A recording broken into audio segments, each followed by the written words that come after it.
Well, the Earlham women's soccer team will not qualify for the HCAC postseason tournament, but they've made tremendous strides in just the second season under head coach Chad Harden.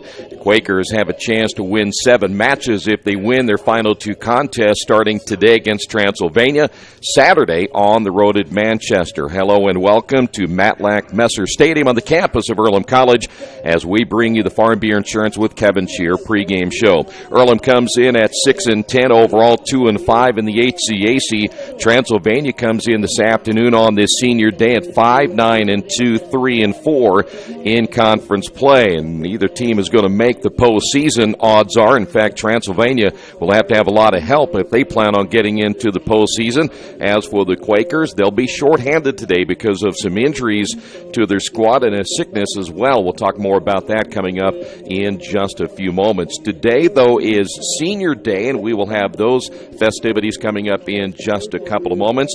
Also, when we come back, we'll scout this Transylvania team and take a closer look at the Quakers as they begin to close out this 2017 campaign. Stay right there. We will have all of that and more in just a few moments. This is the pregame right here in the Farm Beer Insurance with Kevin Shear pregame show, Radio Troy Digital Sports. Some people are born lucky. Other people take luck into their own hands, avoid stepping on sidewalk cracks, and wouldn't dare walk under a ladder. But whether you were born with luck or make your own, when it comes to your insurance coverage, luck should have nothing to do with it. So talk to Indiana Farm Bureau Insurance today or visit them online at infarmbureau.com to purchase an auto policy. Indiana Farm Bureau Insurance. Stop knocking on wood. Questions about your coverage in Wayne County? Call 765-962-9548 and ask for me, Kevin Shear. Since 1994, Beach Automotive has provided motorists in the Richmond area with comprehensive auto repair services that include car and truck care, alignment, brakes, tires, engine, transmission, and more. You'll be hard-pressed to find the same level of expertise that our auto mechanic specialists provide. For a high-performing vehicle, trust Beach Automotive. To learn more, call 765-966-8181. Beach Automotive, 110 East Main Street, Richmond.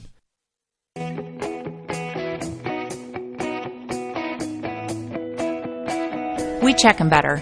Every Wetzel Better Buy certified vehicle is fully inspected and reconditioned by ASE and factory-trained technicians. And each Better Buy vehicle comes with a Carfax vehicle history report, so you know you can buy a vehicle with confidence. We back 'em better with a 3-day satisfaction guarantee. Every Wetzel Better Buy certified comes with a 3-day or 300-mile satisfaction guarantee. If you don't like it within that 3 days or 300 miles, just bring it back and we'll exchange it for a vehicle of equal value. Every Wetzel Better Buy certified vehicle comes with a 12-month, 12,000-mile warranty. We price them better. We have dedicated individuals searching the entire country for the highest quality, lowest price vehicles for our inventory. In today's competitive market, we're constantly monitoring vehicle values to ensure that we're offering the best prices possible. We guarantee that every Wetzel Better Buy vehicle is the highest quality used car or truck around. Our reconditioning process guarantees that you are getting a vehicle as close to brand new as possible, and our warranties back that up.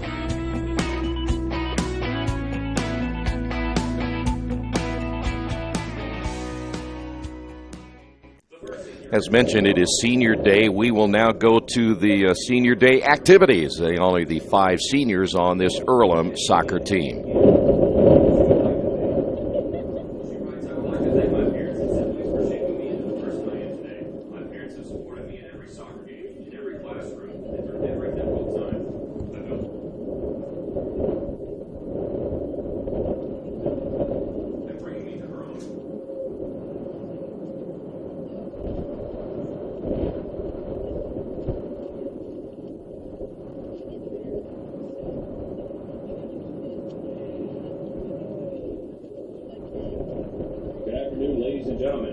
There it is. Before we begin today's contest, the Earlham College Women's Soccer Program, the Department of Athletics would like to honor 5 seniors who are playing in their final home games of their careers this afternoon.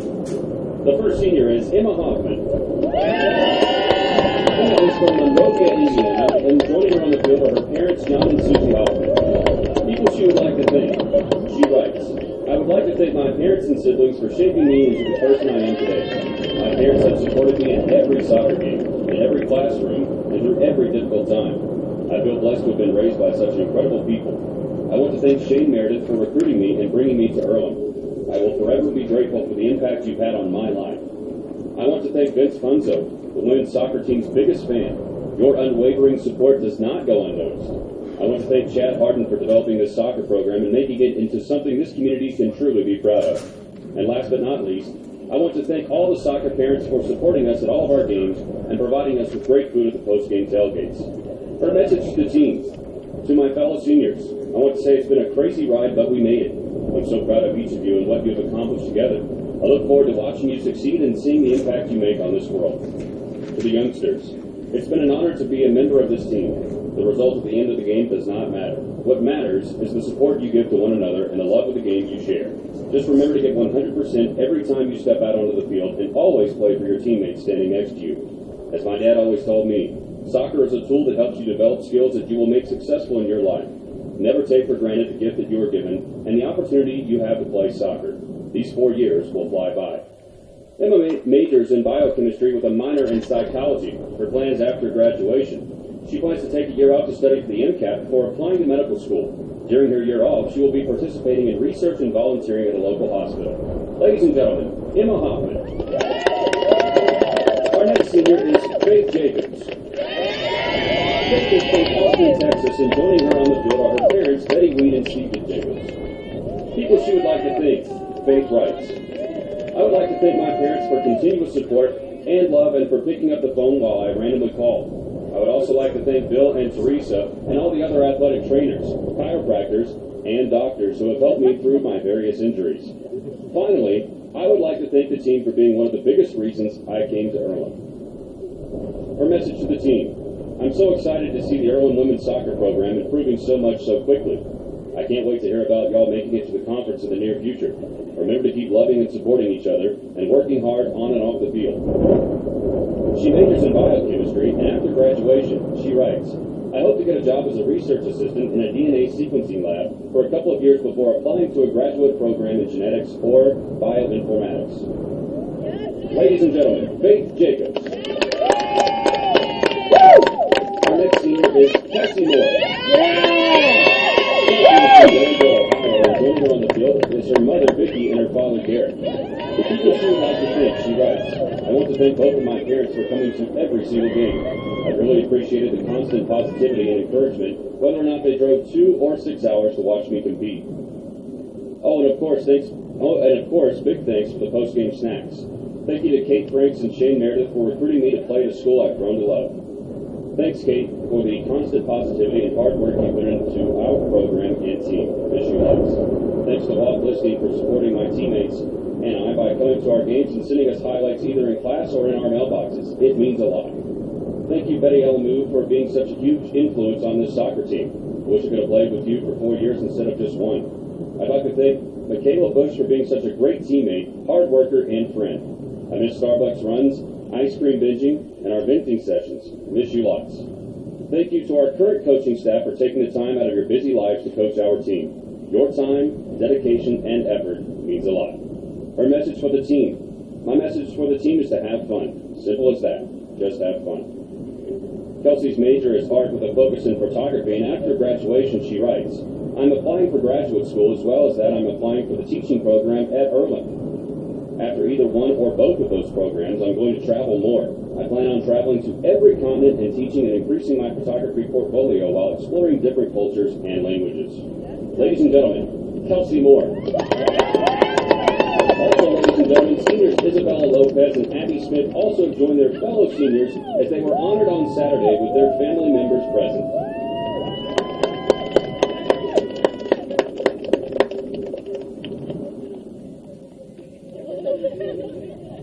And ladies and gentlemen, let's give one more round of applause for the outstanding Earlham College women's soccer senior class.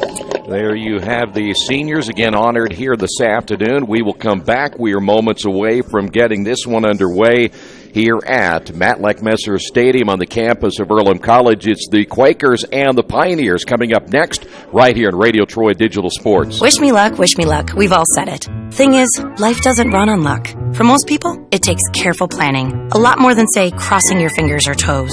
So talk to Indiana Farm Bureau Insurance. Because as your life changes, your life insurance coverage should do the same. And when it comes to your coverage, luck should have nothing to do with it. Indiana Farm Bureau Insurance. Stop knocking on wood. Questions about your coverage in Wayne County? Call 765-962-9548 and ask for me, Kevin Shearer.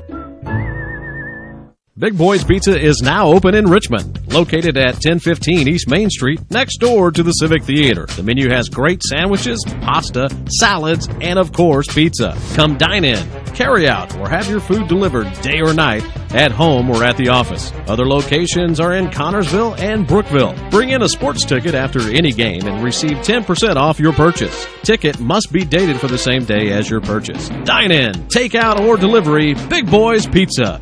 765-488-0023. Kate's Cages is the #1 indoor training facility for baseball and softball in Richmond by far. With top flight instructors, you will learn how to play the game the right way. Everything from pitching, hitting, catching, and fielding. Kate's Cages will also have the opportunity to participate in triple play fall ball, the softball academy, individual and team camps, and individual private workouts. Kate's Cages Baseball and Softball Indoor Training Facility, 1366 Rose City Boulevard. Call 993-2353 for more information. It's a cold and a rather windy day here at Matlack Messer Stadium as we're to our final game of the regular season. And, of course, as we mentioned a little bit ago, the Quakers will not qualify for the postseason. But again, we'll talk about their improvement throughout the entire season. I talked with Chad Harden before the match started, and, they had a tough one their last time out. They lost to Franklin by a final of 5-2, a team that routinely, they along with Hanover, had beaten the Quakers over the last few years, but very competitive in both of those matches. We'll talk again more about the Quakers in a couple of moments. On the other side, a Transylvania team they'd really started to play well at the beginning of the conference season, but they've now lost 3 out of the last 4. They entered this one at 3-4 in the conference. They lost a tough one to Anderson at Anderson 2-0. Ravens scoring both of those games, or I should say both those goals in the second half. This is not a high-scoring Transylvania team that is coming in here this afternoon. They've only scored 18 goals so far this year.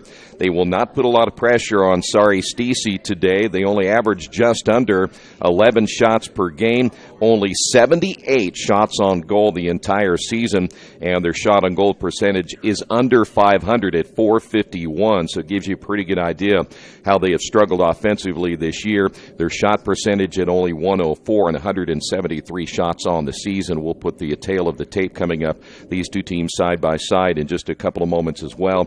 11 assists on the year and 64 corners. That is the one advantage they do have in that area over the Quakers is in the corners department. In fact, let's go ahead and put the team stats up right now while we're awaiting the two teams to come out in for the introductions. There you see the goals scored, the shots, the corners, and the shot percentage with these two teams side by side. Casey Height leads the way with 4 goals. Cecilia Walton, 3 goals and an assist, and Bailey Browning 2 goals and 2 assists coming into this one here this afternoon. And by the way, Sloan Cromwell will be the starting goalkeeper.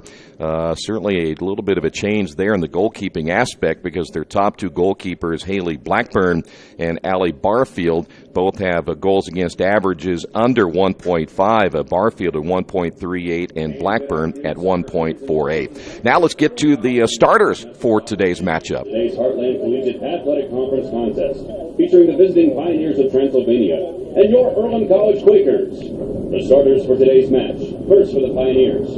In goal, number 0, Sloan Cromwell. Also starting, number 2, Cecilia Walton.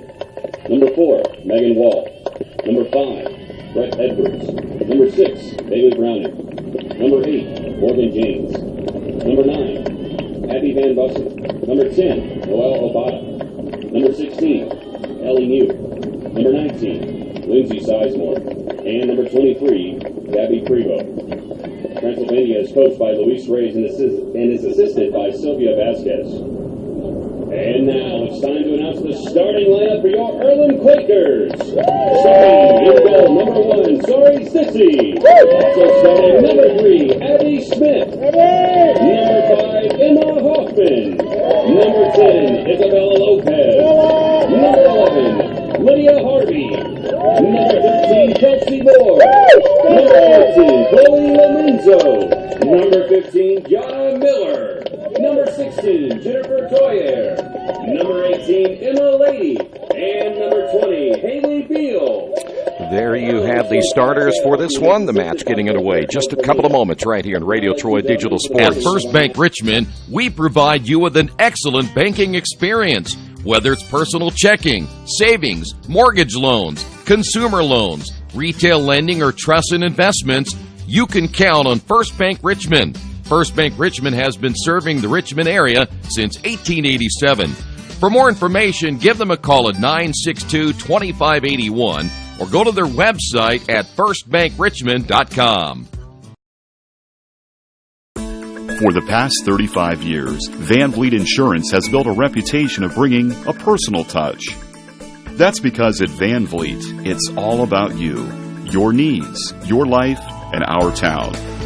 Along with providing quality coverage to individuals, families, and local businesses, we're proud of our community and the opportunity we have to protect your future within it.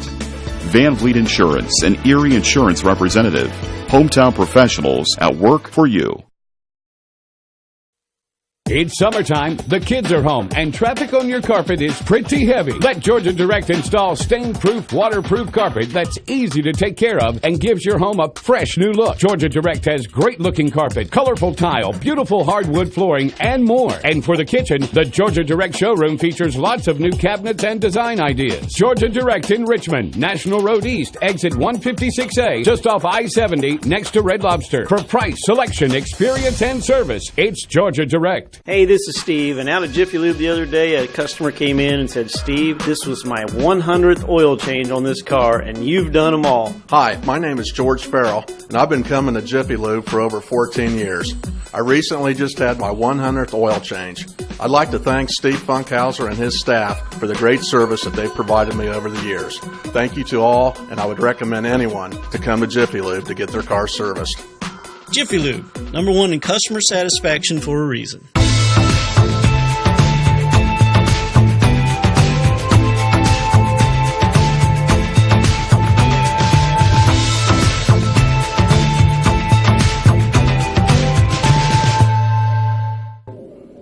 Quakers Pioneers set to go here this afternoon. Our final contest for the Quakers here at Matlack Messer Stadium. Talk more about the Quakers in a couple of moments. Sari Stacey getting the start in goal. We'll talk about her numbers here in just a little bit as well. This is a Quaker team that is shorthanded coming into this one. The injuries have started to add up here at the end of the year. Raven McCree is done for the rest of the season. Also, Jordan Blackburn has an ankle injury. Looks like she probably will not play today. If she does, it'll be very, very limited in what she'll be able to do. We also learned that Faith Jacobs, of course, suffering an injury. She is out. Samantha Sindrowski is out as well. Magdalena Gallagher is also a player that may play today, but looks like she will be on the sidelines as well. So you're talking about even our backup goalkeeper is out as well. So there's a lot of different players out for the Quakers, and we saw the stat sheet the other day when the Quakers were in action against Franklin, and several players were playing 90 minutes in that contest. So the Quakers are going to have to be well, in fact, for today, ready to play a lot of minutes, as the Quakers will have the opening kickoff and everybody trying to stay warm. As I said, the wind is blowing today. Our temperature is hovering around 50 degrees this afternoon as well, and by far the coldest day we have had when it comes to soccer, either the men or the women, here at Matlack Messer Stadium. The Pioneers will be in their traveling white uniforms. Again, the Quakers in their home maroon uniforms, and the ball now into Earlham territory, where the Pioneers will work it to the far side, goes out of play, as Gabby Preview is there for the Pioneers. As mentioned, it will be Sloan Cromwell getting the start today in goal for the Pioneers, and not a whole lot of numbers. And you talk about Sloan Cromwell, just 2 games played, has 1 start so far this year. Has given up 5 goals, and her goals against average at 3.839 saves. She is 0-1 on the season. So of the 3 goalkeepers that the Pioneers have, they've gone with the least experienced. As this ball worked to the left side in the box, and Isabella Lopez there to clear that to the far side. It'll be kept in play by the Pioneers. And that shot right towards Stacey into her waiting arms. And the Quakers defense again holding on our first effort by the Pioneers. And of course, kicking that ball into the wind. The wind is blowing from the south. As we mentioned, an overcast day here today, and you could tell both teams are not used to the cold weather, and we probably had a little bit of a break this year when it comes to cold weather. We haven't seen too much of that yet, as that ball cleared into Earlham territory past the midfield circle, and Isabella Lopez, Lydia Harvey there for the Quakers, and on the far side, that's Abby Smith, one of the seniors honored as that ball goes out of play on the far side. Quakers at 6-10, 2 of 5 is their HCAC mark. They've lost 3 in a row, including that matchup against Franklin, as the Pioneers looking once again in the box. That was off the left foot by number 16, I believe. That's going to be Ellie New, the senior out of Fort Thomas, Kentucky. And Stacey again will put this ball into play, and she will find Haley Beal, and the Quakers have yet to clear that ball past midfield as the Pioneers continue to put the pressure. Here's Gabby Preview off the left side, and with the right leg, Quakers clear it out of there. That's going to be Emma Hoffman, one of the seniors, 5 seniors on this Earlham soccer team, to clear it to the far side. So we will have our first corner of the afternoon. Number 19 will be the player. That's going to be Lindsay Sizemore out of Versailles, Kentucky, a senior, as the wave will come from the top here for the Pioneers. Pretty good kick as that ball hung up in the wind, and the Quakers able to survive that corner here to the near side. Here's Harvey on the dribble. Harvey has Emma Lady ahead of her, and Lady unable to catch up to that one here on the near side. It eventually goes out of play, and it was last touched by the Quakers. Earlham had on the backside there Yana Miller, and we'll talk about Miller's contribution to this team as we have the entire freshman class and what a difference they have made in the Quaker season. The Quakers, by the way, in that match against Franklin here at Matlack Metzer Stadium, it was a tough afternoon, as the Pioneers have it in the attacking third, looking to get in position to get a shot off, and good defense there by Jennifer Doyer for the Quakers. And once again, Earlham unable to advance it past midfield, and so far this has been a theme in the first 4 possessions here for Transylvania. Ball tapped inside the box and quickly cleared away as the Quakers had Emma Hoffman just in front of Stacey, able to clear that one away. And once again, the Quakers unable to advance it as Beal has it taken away. Back into the attacking third here to the near side. Van Bussum looks back toward the middle. Quakers again trying to force the action. That's Chloe Lamenzo.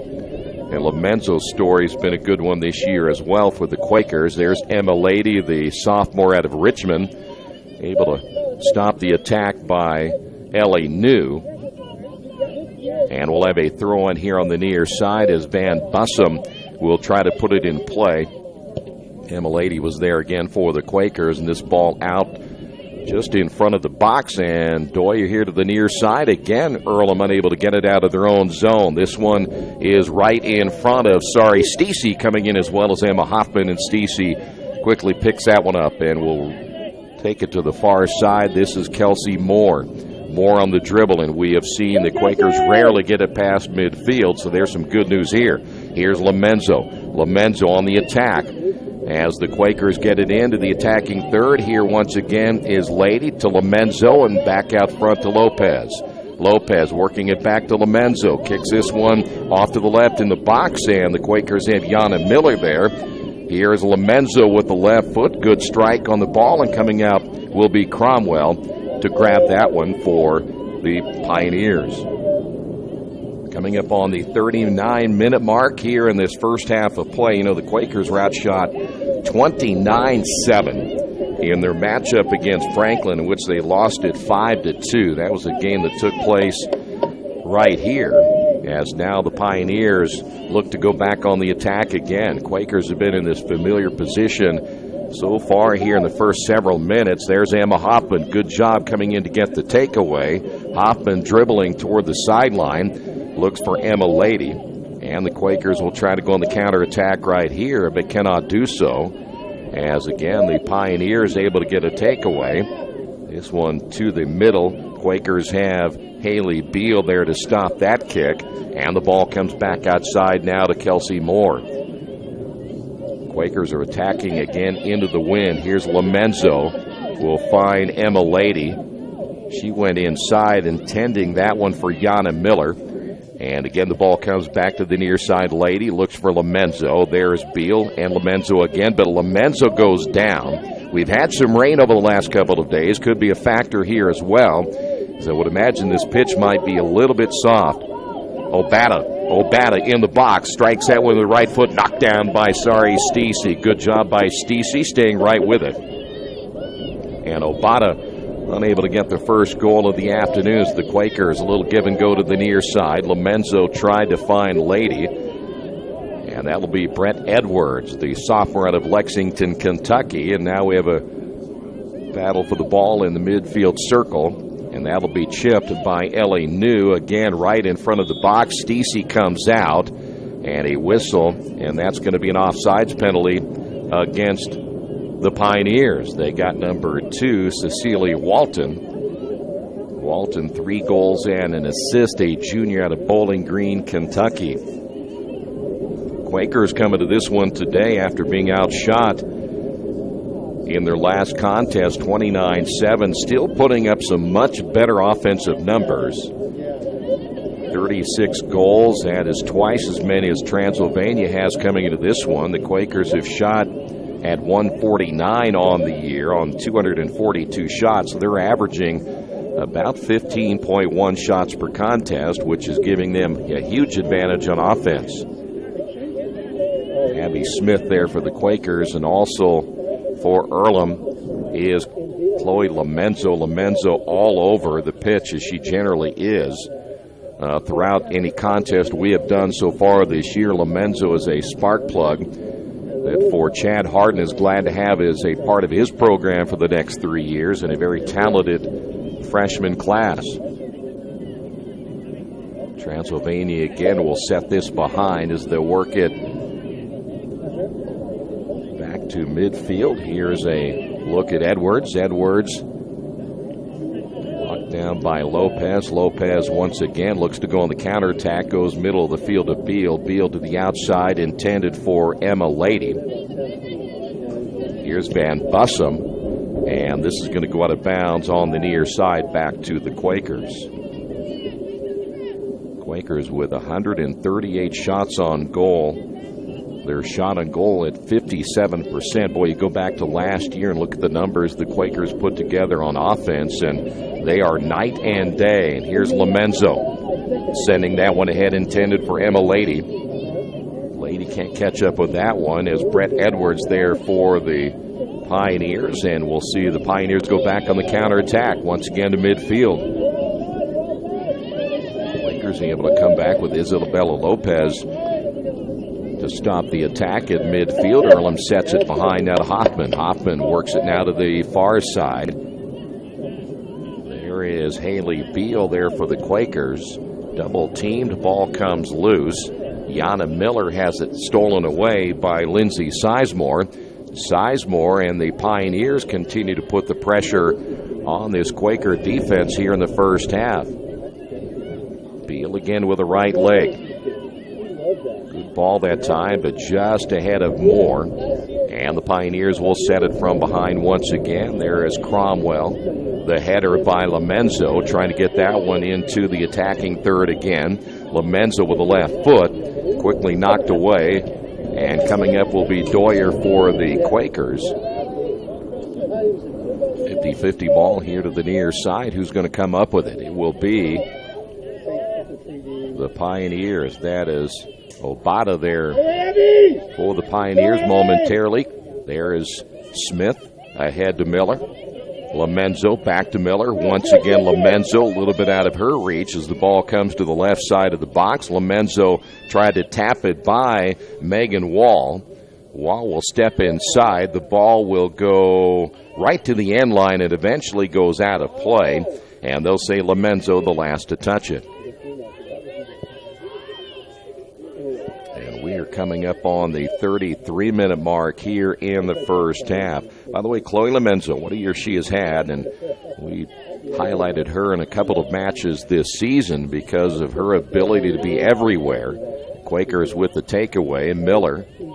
And we'll talk about her in a couple of moments. There's Lopez looking to the right to Moore. Back again to Lopez. Lamenzo tapping ahead, intended for Yana Miller. And the Quakers attack thwarted, so they'll go back and reset it out front as Harvey to the near side to Doyer. And Doyer unable to run it down as it goes out of play, and a throw-in now for the Pioneers. And they will waste no time as Obata will go back now to Van Bussum, and she'll clear this one past midfield. And waiting on the backside is Hoffman. Here's Obata once again with Doyer on her near side. Obata in the box and looks to center that ball, and there is Hoffman coming up to make the stop again for the Quakers. And I'm not sure there was anybody there as Stacey will come out and receive that ball. Obata was looking toward the middle, and I think everyone was trailing. As Stacey puts a nice ball in the air, this is going to be Emma Lady. Yana Miller ahead of her, and Lady tried to find her, and on the backside again for the Pioneers to get the takeaway was Megan Wall. Pioneers come again to the near side. Here's Van Bussum. Lamenzo 9 goals and 5 assists, good enough for 23 points on the year for the Quakers, and really a very balanced attack this year for Earlham.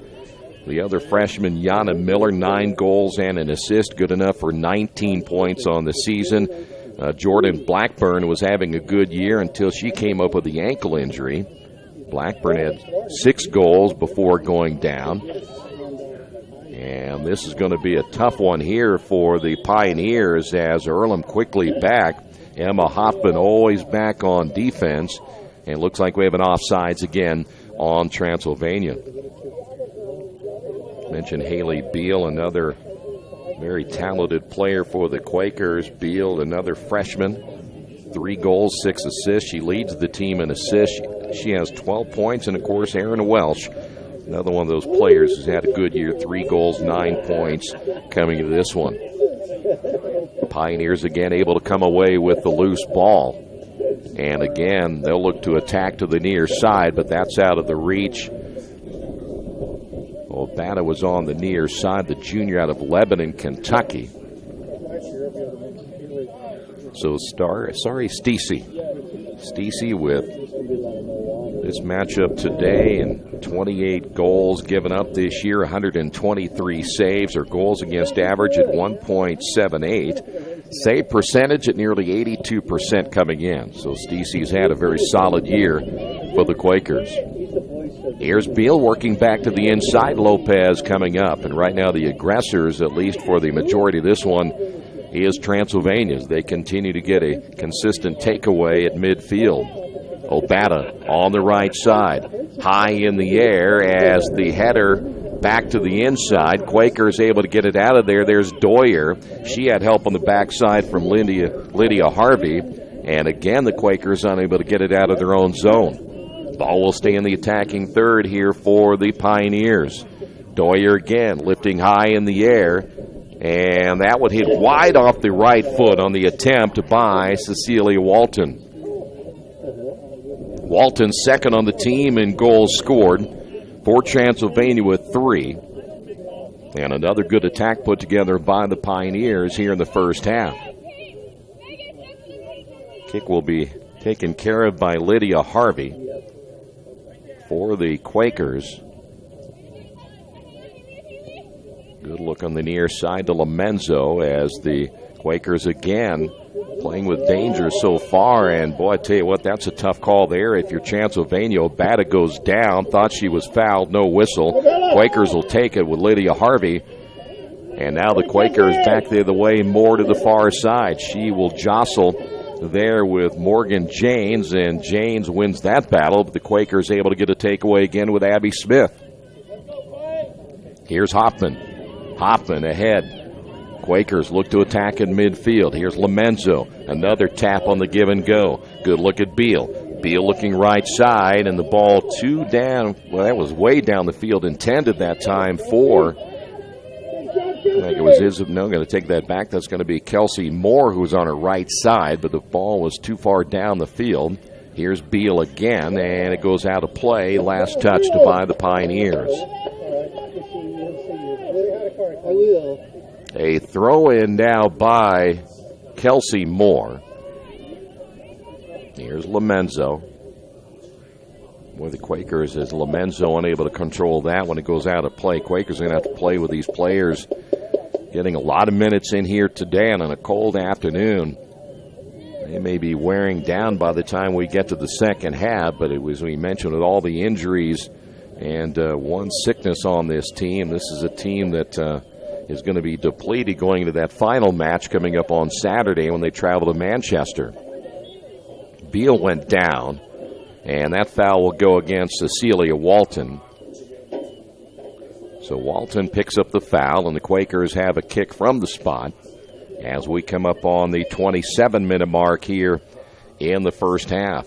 Still no score. This will be Emma Hoffman who will put this one into play. Beal able to get away from the double team. She goes down as well. We saw an Earlham player go down earlier. As we mentioned, the pitch is going to be a little bit soft here this afternoon as the Quakers work it back to Smith. Earlham's attack has not been very effective thus far as they're having a difficult time just getting it into the attacking third, and there's another takeaway at midfield. Obata again working it down the middle of the pitch, and that'll be an offsides once again on the Pioneers.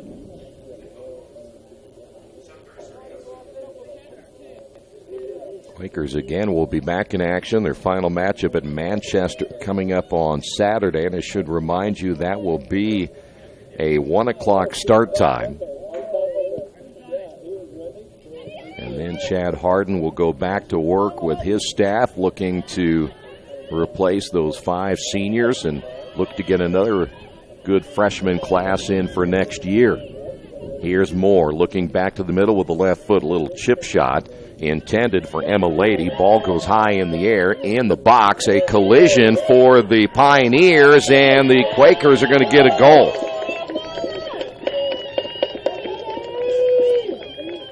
And there is a player down for the Pioneers, and I believe it might be their keeper, Sloan Cromwell, who took one right upside the head from her teammate on the collision. She collided there with Megan Wall, and the Quakers are going to get a freebie right there and lead this one 1-0 here in the first half.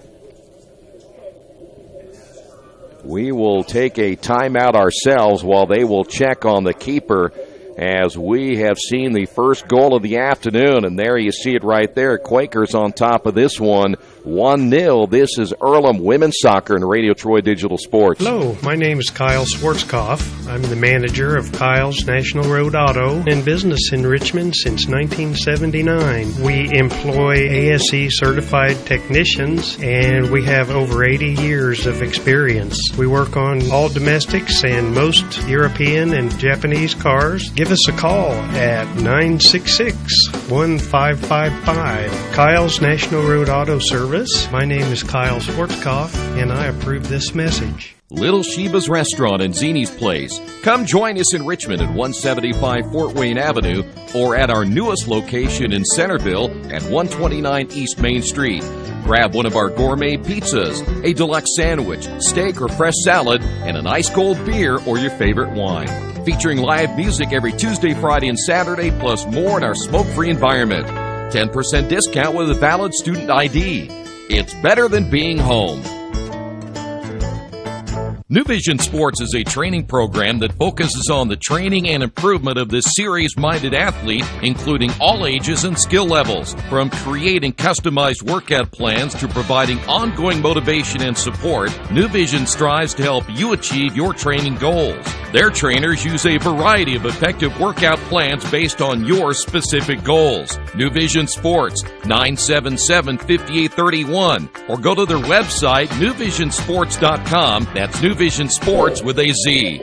By the way, officially announced that Haley Beal picks up the goal for the Quakers, and for the Pioneers, they will lose their keeper in Sloan Cromwell.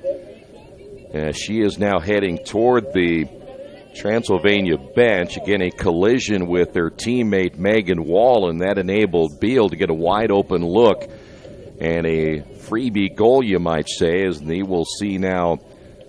It's going to be Megan Gray coming in. It's number 21. So the keeper is number 21, but I don't see her name, at least from a goalkeeping standpoint, any statistics. So it looks like they're going to go with a inexperienced goalkeeper in this one here today as the Quakers get the first goal of the afternoon. Boy, you thought that the way this thing was going, it would be all Transylvania. They had the advantage in the amount of attacks we have seen in the first half, but the Quakers get a kind of a freebie, you might say, in that one. If it is Megan Gray, freshman out of Danville, Kentucky, they list her at number 21. We, of course, look back to Allie Barfield, we mentioned earlier, and Haley Blackburn, two of the other goalkeepers, but they'll list Blackburn at number 14 and Barfield at number 1. So we will assume it's Megan Gray as the new keeper now for the Pioneers. Quakers will go back on the counter-attack here to the near side, as putting a right leg into that one will be Harvey, trying to find Beal at midfield. Harvey coming up as well. Beal again there for the Quakers. Here's Lamenzo. Lamenzo, nice step over. She got away from Bailey Browning. Lamenzo again comes back, and here's Lopez. Lopez to the far side. There's Moore. Moore trying to sidestep the defender. That is Morgan Janes. Cannot do so, as again the Quakers give up the possession, and here come the Pioneers once again. Gabby preview there for the Pioneers. That'll go into the box, and Pioneers setting themselves up, and they tie this one up. Pioneers come right back and get the tying goal at 24-32 here in the first half. I'm going to say, was it Emily Yates, 22? So we will again wait for the official word on who got the goal there for the Pioneers.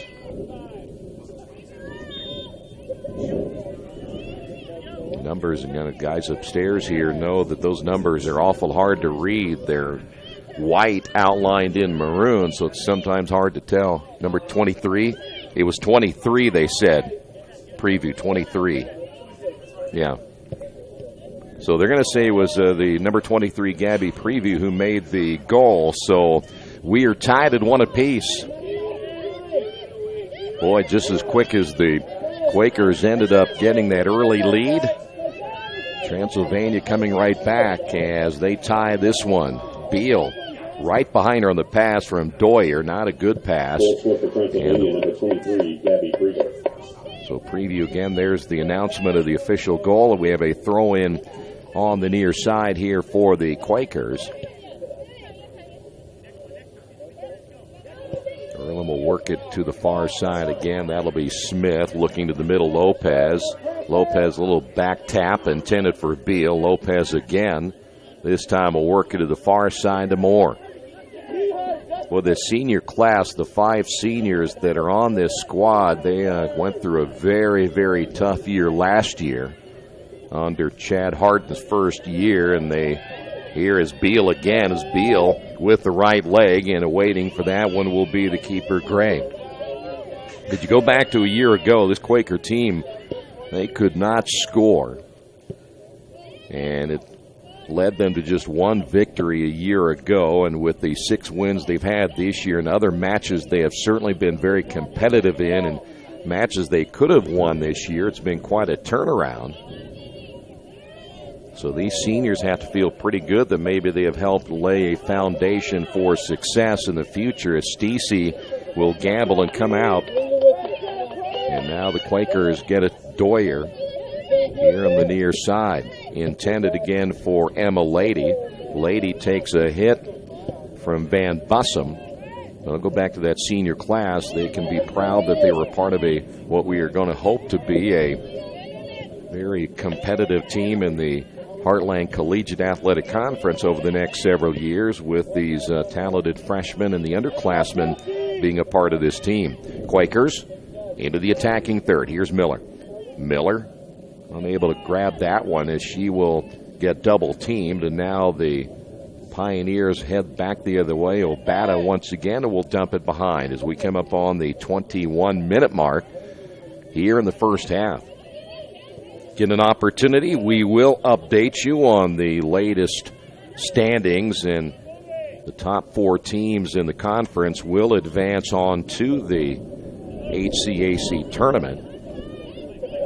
And we'll run down the rest of the schedule today as well, as things are very bunched up at the top. Now, Transylvania, as we said, coming in, they may have a very slim chance of getting in, but they're going to need a lot of help from Rose Holman and Mount St. Joe and Anderson in front of them, so it's unlikely they're going to make it. But they're playing today for the perhaps outside chance they could get in, as the Quakers with a takeaway. Lopez will advance that one ahead, intended for Yana Miller. And once again, the Pioneers return it into Earlham territory. They're back on the attack again. Obata trying to battle against Lydia Harvey as the ball goes all the way deep in the corner. Obata, good job getting by the defender, and this will be Lopez to clear it away. And that's a good job by Lopez. Will give the Earlham defense a chance now to reset. Hanover 6-1. Franklin also at 6-1. Franklin will have a tougher matchup tonight, or I should say this afternoon, when they play on the road at Rose Holman, because Rose right in the mix as well. They're a couple of points behind Mount St. Joe for that final spot in the standings. Here's Lomenzo for the Quakers. Look back to Beal, taken away, and will stay in Earlham territory as the ball comes to the near side. Pioneers look to attack from the right side of the box. That will go out of play. Last touched by Jennifer Doyer. And we will have a corner now for the Pioneers. So right now, Hanover and Franklin both at 6-1. They have 18 points apiece. Anderson at 5-1-1 with 16. Mount St. Joe, right now they stand at 5-2 with 15 points. And the kick is number 19 on the corner. In the box, Quakers got to get it out of there. They do. Beal with the header out front, but again, the Pioneers will keep it within striking distance, and that one hit from long. And that was number 16 on the kick. That's going to be Ellie New. The corner was done by Lindsay Sizemore. And now the Quakers again. Tied at 1 here in the first half. Lomenzo trying to gain control, and will do so. Pioneers chasing. That is going to be Sizemore. Lomenzo able to control it. Will go behind again to Doyer. Quakers keep it here on the near sideline as they work it from Harvey back to Doyer, and Lomenzo takes a shot from behind, and will keep playing here. Officials let him play it back to midfield. Here come the Pioneers once again. A little chip shot by Browning, and the Quakers are there defensively with Smith. It'll go out of play on the far side, and a throw-in once again for the Pioneers. Transylvania playing here today. Bluffton at Manchester, Hanover at Mount St. Joe. Mount St. Joe, that'll be a huge matchup today as well, with Defiance and Anderson, and Franklin again is at Rose. Ball goes out of bounds again. We'll see another throw in here for the Pioneers. Cecilia Walton trying to go back outside, but there is Moore for the Quakers. Miller looking to tap it back to Moore. Moore was trailing the play and unable to catch up with it. Quakers with a turnover, and we'll have a quick throw in. Ball stays inbounds. Walton outside will find Lopez for the Quakers, and Lopez will go to Miller. Miller looking back to the inside, intended for Beal. Beal unable to come up with that pass. And again, the Pioneers try to work it back, but Doyer with the steal. Doyer to midfield and stopped immediately by Sizemore. There's Lopez for the Quakers. Beal again. Moore. Again, the Quakers running into that win, and in fact, Moore right now looks a little bit tired as she goes back to Miller. Only problem is there's no one to put in. The bench is very thin again here this afternoon for the Quakers. Beal looked back to the inside with that little tap, and once again a takeaway by the Pioneers. Quakers quickly back on defense. Here is Walton. Obata here on the near side again. Obata sizing up Doyer. Obata, nice move to the right, then blocked again by Doyer. Good job as Doyer stays right with it. And we should have a corner here for the Pioneers again. That was a pretty good play there by Doyer. And this corner will be by Lindsay Sizemore, number 19. Again, Doyer didn't bite on the fake by Obata and stayed right with it. So good defense there for the Quakers. This wave will come from the left. Quakers will guard near post and far post. In fact, it's going to be Lopez in the far post and Emma Lady on the near post. Good line drive kick. Stacey comes out, knocks it down. Stacey out of position. The Quakers get it out of there. Doyer, and then Obata with the right leg, and quickly Emma Lady with the right leg to clear it out again. Boy, the Pioneers just keep coming here this afternoon. That one lifted high in the air off the right leg. I believe that was number 16, Ellie New again. Sorry, Stacey will put that into play. Here is Moore, intended for Miller. Miller unable to chase that one down. She, along with Megan Wall, in a foot race for that loose ball. Lamenzo, the midfield circle. Now we're coming up on the 15-minute mark. Looking to her left, Emma Lady. Quakers again unable to keep it in the attacking third. Here's Lopez back to Moore. Good defense again as the Pioneers continue to make things rather frustrating for the Quakers this afternoon. That was Morgan Janes at one point who had gotten able to clear it out of there for the Pioneers. Here come the Pioneers once again. This will be Walton. Walton on the dribble. Lopez on the chase as well. Ball will come all the way in the middle as Doyer is waiting for that one. Looks ahead to Beal. That one goes behind her. Now it'll be Miller. Beal taken away. Another good defensive effort by Sizemore. As Lopez again, this ball going back and forth. Neither team controlling it. Here's Lamenzo again. And Lamenzo will say, let's slow this thing down a little bit. Go back once again to Stacey and set it up from there. Doyer in the middle. Here's Lady on the charge on the near side along with Van Bussum. 50-50 ball in a collision here on the near side as Edwards will go down. And I believe they called that against the Quakers. And they will say that's going to be a foul called on Lydia Harvey as you see the clock into the 14-minute mark now here in the first half. Kick here by Morgan Janes. The wave this time again from the left, just a two-person wall set up. This one will carry high in the air the header, and it'll be off the mark to the right. And Stacey comes out, and I think they're going to get Stacey on this one. A collision with Obata, and they're going to get Stacey on the foul call. So they will... So we haven't heard whether we're going to stop this clock or not. So we will have a penalty kick right here. And this will give the huge advantage right here for the Pioneers. And on the kick will be Van Bussum. And Van Bussum will now kick this one and score. So Van Bussum on the penalty kick. And the Quakers now trail at 2-1.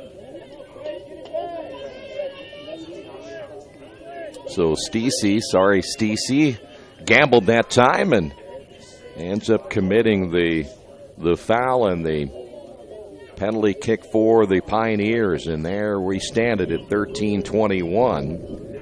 Here in the first half, Quakers go back again. We'll have the kickoff right here. Yana Miller will put it in play.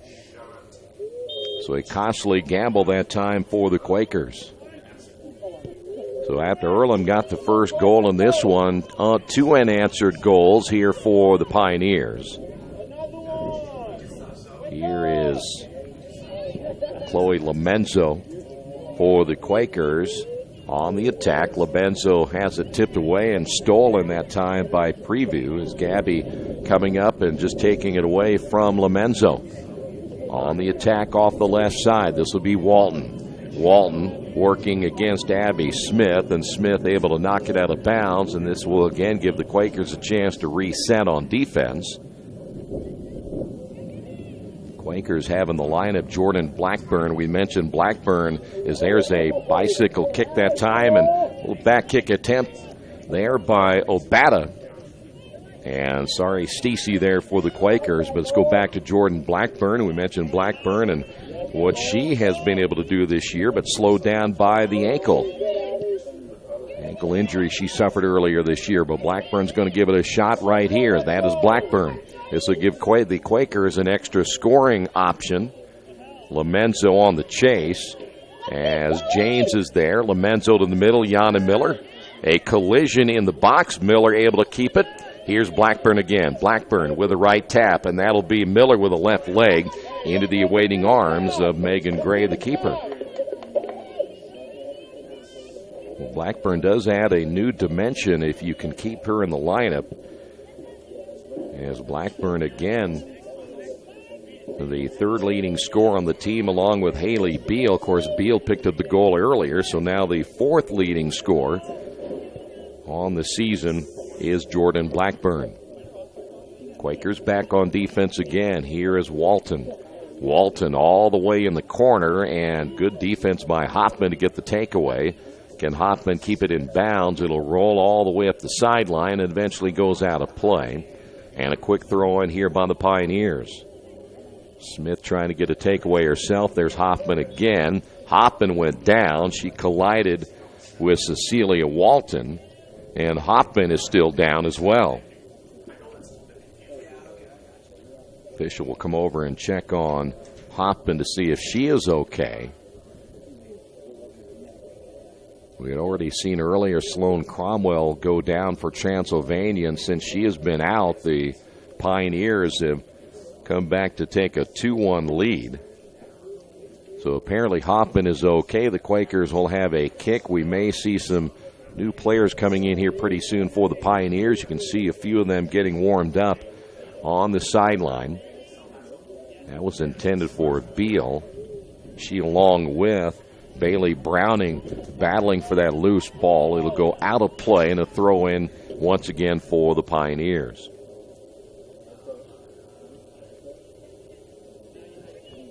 There is Walton back out front as the Pioneers look to reset on offense. This is Sizemore. And a takeaway by Doyer. Looking ahead to Lady. Lady unable to control it again at midfield. Ball comes back into Earlham territory, and here come the Pioneers again. Hoffman able to knock that one down. Here's Doyer. Jennifer looks back to the middle. Here's Lopez. Blackburn unable to come up with that loose ball. And again, it'll be Edwards. Edwards advancing that one with the right leg, but again, Emma Hoffman there, and Doyer once again to the near side to Lady. Blackburn has it knocked away by Ellie New. And again, this is a strike off the right foot of Sizemore, And waiting for that one is Stacey.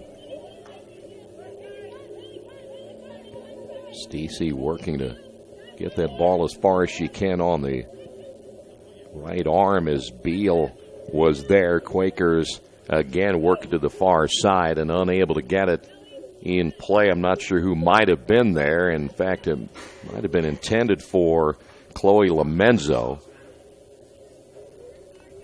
Looks like number 12, Parrish Chu, is coming in. Number 12. Also coming in, number 23, which is Emily Yates. I'll take that back as preview. Is that preview coming back in? Number 3, Kelly Paget is in, a sophomore out of Waynesburg, Kentucky. She wears number 3. Good look at preview here on the near side as the Pioneers continually put that pressure. Here is Obata. Obata got by the defender. Nice move. Obata to the middle, and this one is cleared out by Hoffman, the right leg, and that kick way off the mark as that one sails high in the air off the right leg of Paris Chu, number 12.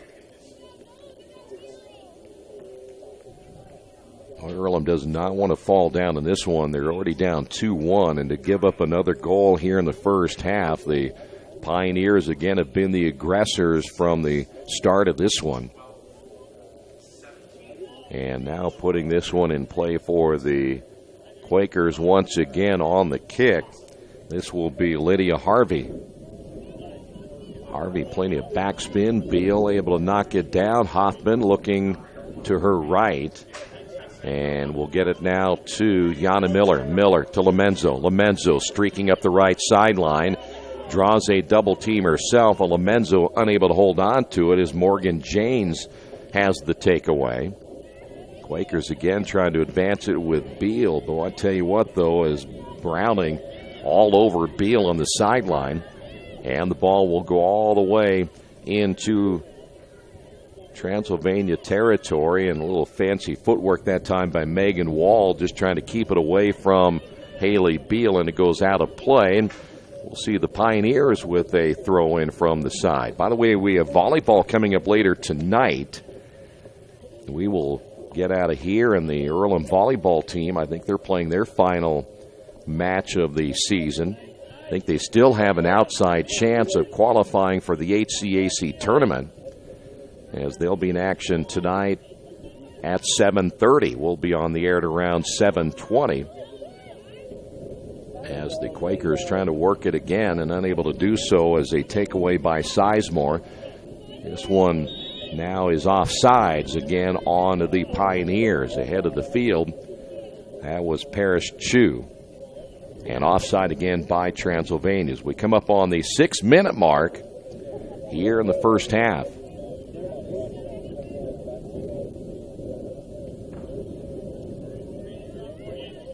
We'll be back, of course, on Saturday as we look ahead to the Quaker sports schedule. We'll have field hockey beginning on Saturday at 11 o'clock, and then we'll be back to football as well. The football team has a kickoff time against Manchester at 2:30. Here's Lomenzo, and Lomenzo may have been offsides as well.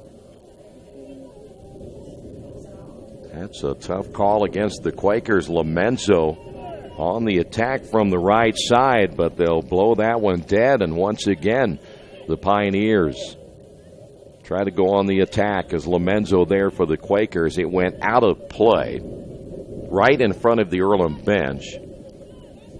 And that will be another turnover on the Quakers.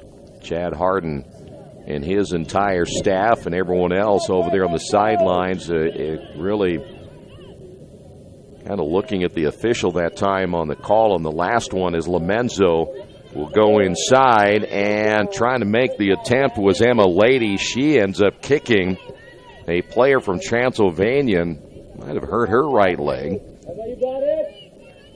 Ball cleared that time by Harvey, and again a little bit slow Emma Lady to get to that ball deep in the corner as we're at 4.5 minutes here in the first half. Once again near side, that one chip high in the air, and waiting for that one is Harvey. Back once again, here's Obata. Obata Probably the best dribble you're going to see so far here today is Obata trying to get by Harvey, works it back to the inside with the left foot. Nothing there. Stacey coming out and will pick it up right in front of Lydia Harvey. Noelle Obata, a junior out of Lebanon, Kentucky. Quakers will have to keep an eye on her the rest of the first half and also in the second half, as she's been very instrumental in getting that fast break going here today for the Pioneers. Quakers will have a throw-in. Earlham will get a chance to rest just a little bit right here. As we said earlier, they are down several players because of injuries. They will not play at all today. And the score sheet the last game, they had probably 4 or 5 different players that played the entire 90 minutes in that contest in the 5-2 loss against Franklin. Ball back to midfield. There is Beal for the Quakers. Took the pass from Blackburn, and the Quakers again unable to advance it as the Pioneers will see that ball come back to midfield. There's Blackburn for the Quakers. She along with Bailey Browning battling for that loose ball, and that'll sail out of bounds, and the Quakers will have a throw-in, and the head coach for the Pioneers thought that was last touched by the Quakers. Beal with the header will now control it with the right leg, looks to turn, and boy, good defense again by Browning. She's been a thorn in the Quakers' side to advance that ball past midfield. Transylvania again on the counterattack, just outside the box. Quakers' Doyer comes out, gets a deflection again, and it'll be worked back outside for the Pioneers. Pioneers trying to set it up once again. Doyer is there defensively. Blackburn coming over as well, as that pass was intended for Preview. As the Quakers get a takeaway, and here is Doyer with the left leg intended for Lady, but again will go out of play as we come up on the 2-minute mark here in the first half. Quick throw in for the Pioneers.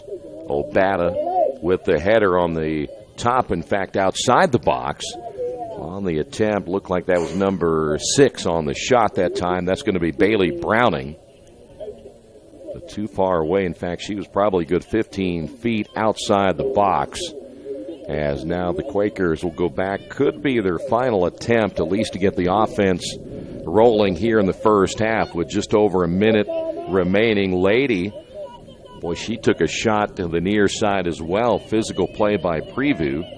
And here come the Pioneers again. They would love to get one more before they head into the locker room with a 2-1 lead and really put the pressure back on the Quakers in that second half. Ball will be worked to the far side. This one lifted high in the air. In the box, Doyer now with the right leg to clear it back out. Cannot get it out far enough as the Pioneers will keep it in their possession. 1 minute remaining in regulation. And there you hear the 1-minute warning here in this one in the first half. Ball will be kicked off the right leg of Bailey Browning. And once it goes to the far sideline, Quakers have Lamenzo there. Knocked down by Hoffman, and once again Lopez trying to get it to Lamenzo. Here's Lopez. Lopez with her head up, eyes up, looking to see what might be there, and she will find Erin Welsh, who has now checked into the Quaker lineup. Welsh was a question mark coming to this one this afternoon, and she will see limited time here for the Quakers, but they got to find somebody off that bench to give them a little bit of a break, as this one is coming down to the end of the first half in this one. So it looks like we will head to the locker room, and that's a ball that'll roll right in the awaiting arms of the keeper, Megan Gray, and we have now made it to halftime. Quaker scored first. Transylvania came back with 2 unanswered goals, and that's where we stand right now, as the Quakers and the Pioneers will head to halftime on your Wesley Bates Wealth Management scoreboard. Quakers trail this one 2-1. Your halftime numbers coming up in just a few moments. Stay right there. This is Earlham Women's Soccer and Radio Troy Digital Sports. Mancino's is family-friendly, serving fresh grinders, pizza, pasta, and salads daily. They serve great food priced for family budgets. And whether it's one of their homemade grinders, salads, or pizza, there's sure to be something for everyone in your family. Our baking process may cost a little more and take more time, but the end result of freshness and flavor make the real difference in all of Mancino's award-winning products. Mancino's of Richmond. Give them a call at 966-1161 or go to their website, mancinosofrichmond.com. As an internet service provider, Parallax Systems offers reliable residential high-speed internet service and business service. With a fiber backbone reaching over 150 miles, we have created a multifaceted delivery system. Our dark fiber leasing has proved beneficial to public and private sectors alike. Parallax serves Wayne County and surrounding areas. Parallax Systems, when speed matters, a division of Richmond Power and Light.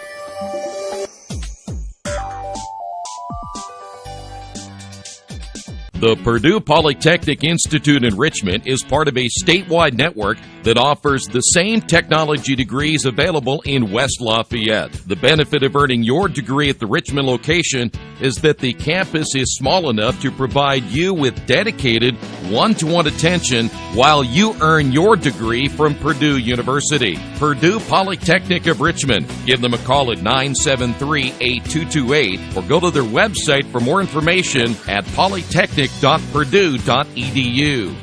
At the Reed Orthopedic Center, our physicians and support team devote themselves to helping you return to a healthy and active lifestyle. Our expertise includes shoulder, elbow, foot, ankle, hand, wrist, hip, and knee injuries, as well as pain management and rehabilitation, and school athletic training programs and sports medicine. We are committed to providing you with the best possible orthopedic treatment that we can. To request an appointment at the Reed Orthopedic Center, call 765-935-8905. Our community. It's where we live. It's where we work. It's where we play. At West End Bank, we're not just in the community, we're a part of the community. And that's why we support over 100 programs for local nonprofits and schools, including our financial literacy program that positively impacts countless students throughout the area. You bank locally, so we give back locally to watch people grow with endless possibilities. For over 30 years, Reynolds Plumbing has been keeping the Richmond-Wayne County area running. Whether on commercial properties, restaurants, or residential, they've done quality plumbing, heating, and air work for thousands of customers. In a small town, a company like theirs cannot stay in business for as long as they have without being very good at what they do. It's not just about quality work, it's about customer service. If that's the kind of experience you want on your next plumbing or HVAC job, then Reynolds Plumbing has you covered. Call Reynolds Plumbing today at 966-0994. For over a century, Richmond Power and Light has been providing safe, reliable energy to the citizens and businesses of Richmond and the surrounding area. Through their dedicated and talented employees, they are advancing their tradition of exceptional service through new technology, training, and efficiency in everything they do. Richmond Power and Light provides reliable, low-cost energy and technology services in a customer-focused, environmentally responsible, safety-conscious manner. Richmond Power and Light. Together we make powerful partners.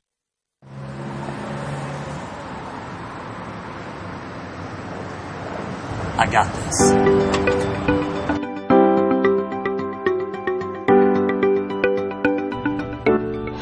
I got this.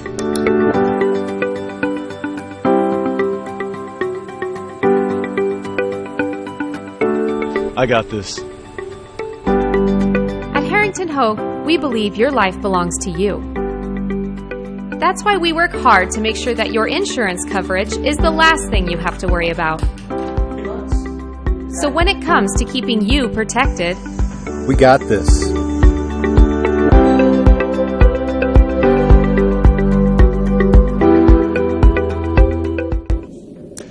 We are back once again as the Quakers trail this one on the Wesley Bates Wealth Management scoreboard at halftime, 2-1. Quakers got the first goal, the Haley Beal goal at 18:51 of that first half. That's when the goalkeeper, Sloan Cromwell, had gone down. She collided with Megan Wall, and it really opened things up for Haley Beal to get a freebie right there for the Quakers in a rather strange opening way to start this one. And then, of course, after that, it was very quick. In fact, I think less than 2 minutes later, Gabby Prevost comes up and gets a goal, a shot from the far side off the left side of the, well, it wasn't even off the post, it was left side of the goal, and the match was tied at 1 apiece as Provost got her first goal of the year. And then about 11 minutes later, it was Abby Van Bussum picking up the second goal of the day for the Pioneers at the 31-39 mark, and that's where we stand right now. We knew that Transylvania has been the aggressor in this one here today. All I have to do is look at the amount of shots in the first half. Transylvania with 13 shots, and the Quakers with only 2. And in the corner department, Transylvania with 3, Earlham with 0 in that first half of play. And leading the way for the Pioneers, you have to look back at the play of Noelle Obata, 3 attempts in the first half. Ellie New with 3, 2 by Walton and 2 by Browning. So the good balanced attack today so far by the much more aggressive Pioneers. Quakers just got 1 by Yana Miller and 1 by Haley Beal. That has been it. Lomenzo's been held in check today. Yana Miller pretty much held in check as well for the Quakers. So that's where we stand right now. 2-1 on the Wesley Bates Wealth Management scoreboard here at halftime. We mentioned we will be back later as the Earlham volleyball team will be in action. They take on Rose-Hulman later today. The Quakers still have an outside chance to make it into the HCAC playoffs, but they will have to win coming up later today. The Quakers come into that one at 15-10. They're currently 3-4 in the HCAC, losing their last time out to Anderson by a final 3-0, and they've lost 4 out of their last 5. And Rose-Hulman coming into this one tonight, winning 3 out of their last 4. So they're playing well. The Quakers not as well as they were at about mid-season. That's a 7:30 start time tonight. We'll be on the air at around 7:20 right here on Radio Troy Digital Sports. And as I mentioned, coming up on Saturday, the field hockey team will play their final game of the season. They did not qualify for the HCAC tournament. They played much better this year. We'll have that at 11 o'clock on Saturday. The football team will play at 2:30 against Manchester. And, of course, you can go to GoEarlham.com and preview all of those matchups throughout the rest of the week. We will come back, and when we do so, we will get the second half underway in just a few moments. Stay right there. This is Earlham Women's Soccer right here on Radio Troy Digital Sports. Best One Tire and Service has been committed to our partners since 1948. With more than 250 locations in 26 states, Best One puts over 1 million tires on the road every year. Superior tires, expert service, competitive prices. Best One Tire and Service, where the best costs less. Hi, I'm Roger Clark with Best One of Richmond. Because Best One is one of Bridgestone's largest retailers, we offer exclusive Bridgestone savings. Visit us in Richmond to save on Bridgestone tires today. At Square Donuts, we take our donuts seriously, and apparently so do our customers. Square Donuts is by far the #1 donut shop in Richmond. At Square Donuts, we bake our donuts, cinnamon rolls, long johns, and many other varieties fresh daily. Donuts became our family tradition and business in 1967, and we've continued through 3 generations. Square Donuts in Richmond has 2 locations, including 1241 Northwest 5th Street and 3637 East Main in the Hoppy Jeweler Plaza. Square Donuts of Richmond. We never cut corners and never will. Summit Computer Systems is a full-service computer manufacturing and support company founded in 1997. They partner with businesses and individuals to provide computer systems, hardware service, support, design services, high-speed wireless internet, network design, and more. Summit Computers, 1427 Chester Boulevard in Richmond. Give them a call at 939-2120. Finding a used car dealership you can trust is not an easy thing to do, but for me, the choice was an easy one. I went to Tony's Car Sales in Richmond. I purchased my last 2 cars from Tony's and couldn't be happier with the service. They didn't pressure me, and they worked with me through the entire process.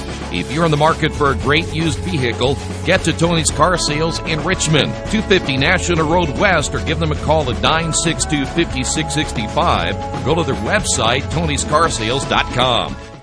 Hi, this is Steve Funkhauser, and I was talking to someone the other day about how friendly and professional the crew at Jiffy Lube is, and they said, "You are always so upbeat. I'm going to call you Mr. Positive." And so now I am Mr. Positive. And I want you to know how proud I am of you and that you are doing a great job today. And hey, do something nice for somebody. Make somebody smile. Smiles are contagious, you know. I want you to have a great day and the horse you rode in on.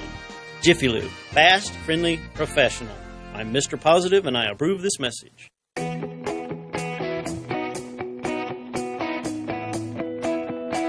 We check them better. Every Wetzel Better Buy certified vehicle is fully inspected and reconditioned by ASE and factory trained technicians. And each Better Buy vehicle comes with a Carfax vehicle history report, so you know you can buy a vehicle with confidence. We back them better with a 3-day satisfaction guarantee. Every Wetzel Better Buy certified comes with a 3-day or 300-mile satisfaction guarantee. If you don't like it within that 3 days or 300 miles, just bring it back and we'll exchange it for a vehicle of equal value. Every Wetzel Better Buy certified vehicle comes with a 12-month, 12,000-mile warranty.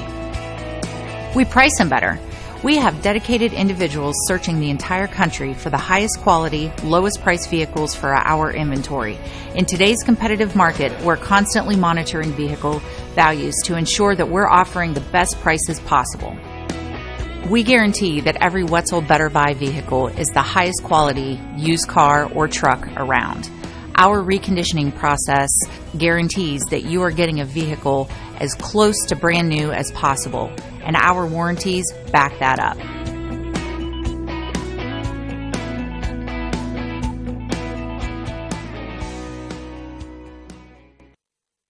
Some people are born lucky. Other people take luck into their own hands, avoid stepping on sidewalk cracks, and wouldn't dare walk under a ladder.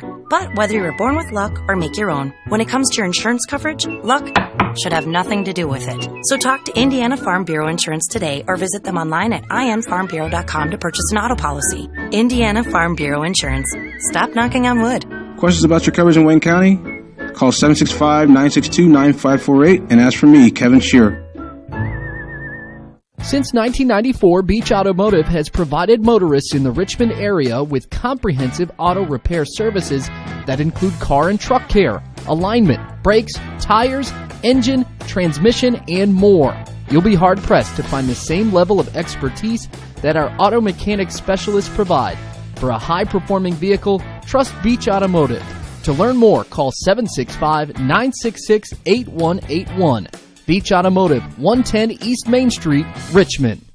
Big Boys Pizza is now open in Richmond, located at 1015 East Main Street, next door to the Civic Theater. The menu has great sandwiches, pasta, salads, and of course, pizza. Come dine in, carry out, or have your food delivered day or night, at home or at the office. Other locations are in Connorsville and Brookville. Bring in a sports ticket after any game and receive 10% off your purchase. Ticket must be dated for the same day as your purchase. Dine in, take out, or delivery, Big Boys Pizza. 765-488-0023.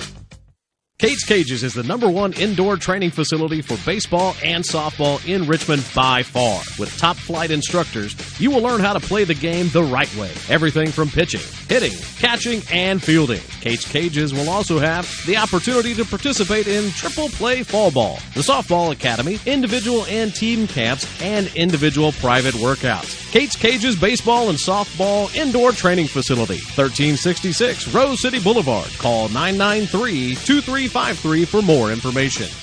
At First Bank Richmond, we provide you with an excellent banking experience. Whether it's personal checking, savings, mortgage loans, consumer loans, retail lending, or trust and investments, you can count on First Bank Richmond. First Bank Richmond has been serving the Richmond area since 1887. For more information, give them a call at 962-2581 or go to their website at firstbankrichmond.com. For the past 35 years, Van Vliet Insurance has built a reputation of bringing a personal touch. That's because at Van Vliet, it's all about you, your needs, your life, and our town. Along with providing quality coverage to individuals, families, and local businesses, we're proud of our community and the opportunity we have to protect your future within it. Van Vliet Insurance, an Erie Insurance representative. Hometown professionals at work for you. This is Steve, and out of Jiffy Lube the other day, a customer came in and said, Steve, this was my 100th oil change on this car, and you've done them all. Hi, my name is George Farrell, and I've been coming to Jiffy Lube for over 14 years. I recently just had my 100th oil change. I'd like to thank Steve Funkhauser and his staff for the great service that they've provided me over the years. Thank you to all, and I would recommend anyone to come to Jiffy Lube to get their car serviced. Jiffy Lube, #1 in customer satisfaction for a reason. We are ready for the second half. Welcome back again to Matlack Messer Stadium, 45 minutes.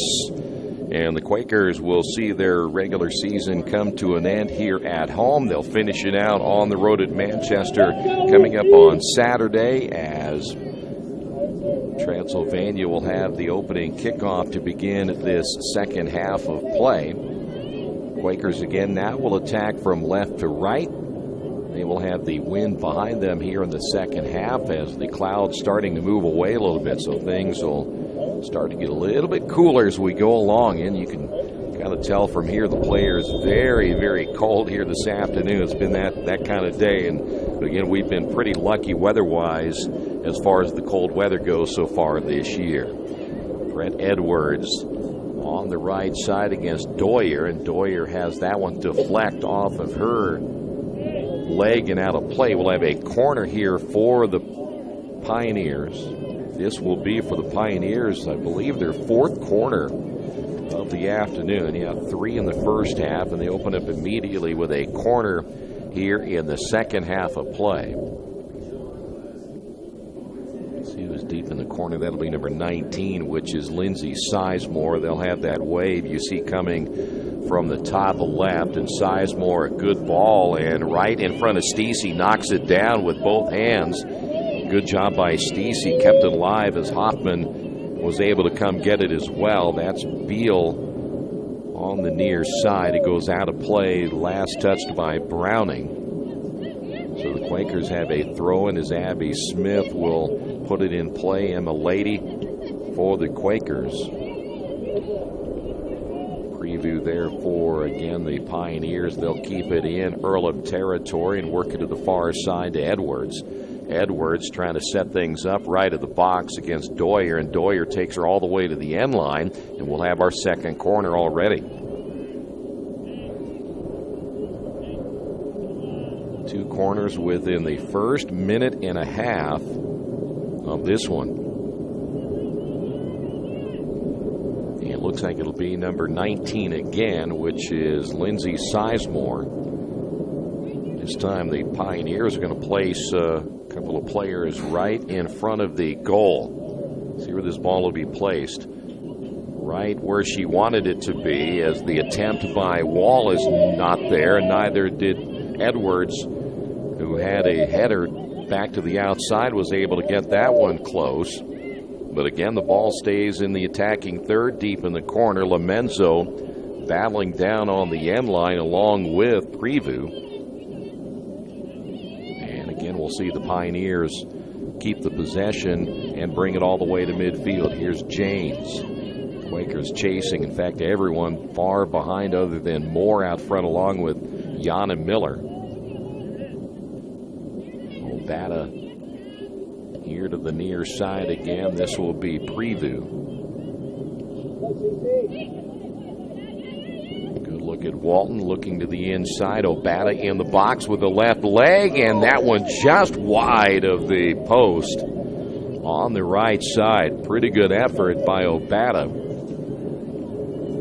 as that one just barely missing that right post. And so the Quakers will put it in play. This will be Harvey.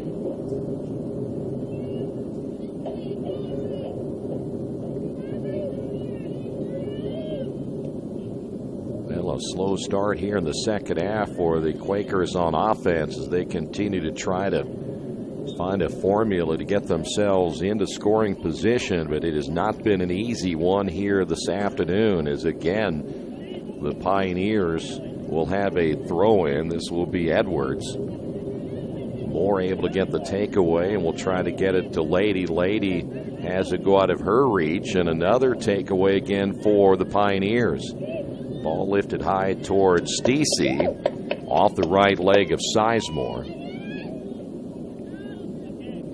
Sorry, we'll put this one high in the air, as this one will sail all the way to midfield, where you see Janes there for the Pioneers. And will go behind that wall. Pioneers lead at 2-1. They can be a little more choosy in what they're going to do with it offensively than they did in the first half, though if they get another goal, the Quakers could be in trouble. Again, just nothing going their way on offense so far here today other than the early goal they got, and that was kind of a gift.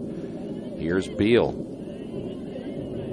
Doyer dumping behind as the Quakers will get it to Harvey. And Earlham just, there's no flow to their offense right now. This is something rather unusual that they have been able to do pretty much the entire year, but not today. They just don't have anything going offensively.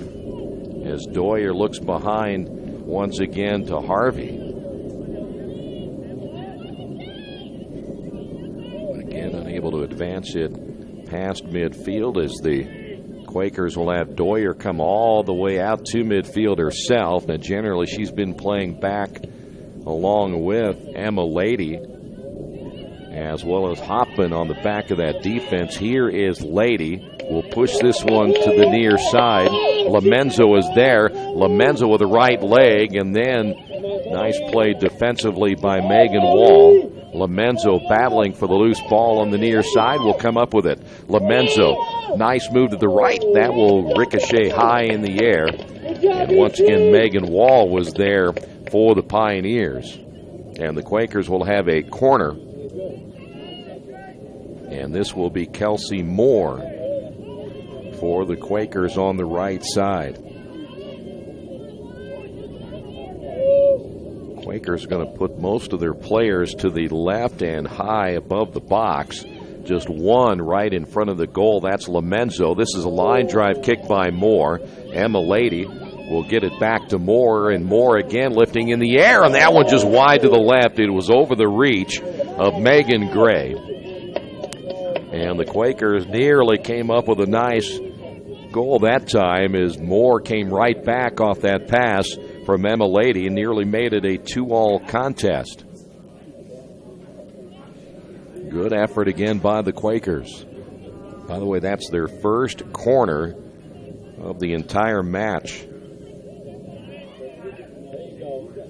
The ball will come loose all the way to midfield and beyond, as that one will go to the far side. Pioneers will be under control. That's Van Bussum. Beal giving chase as the Pioneers able to come up with it. There is New turning and lifting that one in the air on the line drive. Running it down will be Harvey, and there is Stacey way outside near the top of the box to grab that one. And Quakers go back on the offensive side, and no one there to receive that one. The closest might have been Smith. Here's Lamenzo. The Quakers got to get her going, along with Yana Miller. Lamenzo unable to hold on to it, taken away by Megan Wall. Quakers now in possession in the attacking third. Lamenzo down there along with Megan Wall, and Lamenzo outrun by Wall. And again, the Pioneers to the near side, left leg by Preview. Here's Hoffman. There was a collision behind the play. Lopez along with Preview running into one another. Preview went down, and the Quakers unable to do anything again on offense, as that ball at midfield. Emma Lady again working against Ellie New. Now to be Moore. Moore has it tipped away, able to regain the possession, looks to the middle to Yana Miller. And there's Megan Wall again for the Pioneers. Quakers able to knock that down. That's Harvey on the chase here to the near side. Pioneers work it back again off the left leg of Preview. There is Lamenzo. And Lomenzo got to get something in position, and so far they've done, speaking of the Pioneers, they've done a nice job really keeping her in check here this afternoon. Pioneers another takeaway. They've had good spacing and excellent passing so far. A little tap as New passed it basically to herself off that back tap, and again, here come the Quakers after a takeaway. Here's Yana Miller. Miller trying to get to that one ahead of the field, and right there is Janes again for the Pioneers. Harvey back once again to Haley Beal. Here's Lomenzo. Lomenzo unable to advance it again. There are 5 white jerseys right around Lomenzo. She had nowhere to go with that ball. Back to midfield again is Hoffman. Quakers a little better offensively as here's Lomenzo across midfield. Ball will come to the middle, and again, another takeaway by this Pioneer defense, and they'll work it to the right side now to Edwards. Edwards went down as Doyer comes up with a steal herself. Doyer on the dribble, looking back toward the middle. Doyer will tap that one ahead, trying to get position to the end line, and Doyer unable to control it the rest of the way. Ball will come loose near the sideline. Moore is there. She'll battle it with Bailey Browning, and it was last touched by the Quakers. 10 minutes in here to the second half. Quakers still trail it 2-1. Earlham with possession. This is intended for Abby Smith. Cannot run it down as Emma Lady trying to get it back to Smith. Throw in right here at midfield, right in front of us.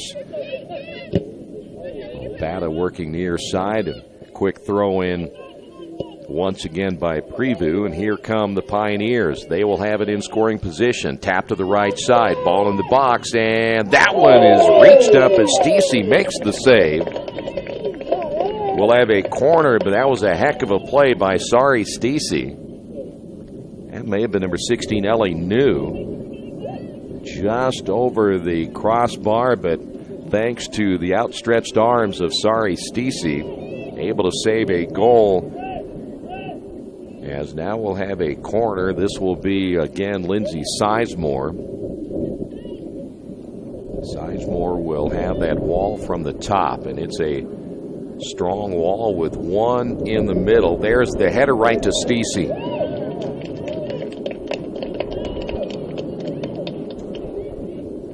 Number 9 that time, Van Bussum. Now we're starting to see the sun come out here. The winds continue to blow in a very cold afternoon as the Quakers are about as cold offensively. Here is Hoffman. Lead pass will find Miller. Miller now the attacking third. Draws a double team. Miller overruns it. Regains possession. Looks to her right. Lomenzo. And that goes out of play. And that's the kind of day it has been. Even with Yana Miller looking to Lomenzo to the near side, just unable to get anything going on offense.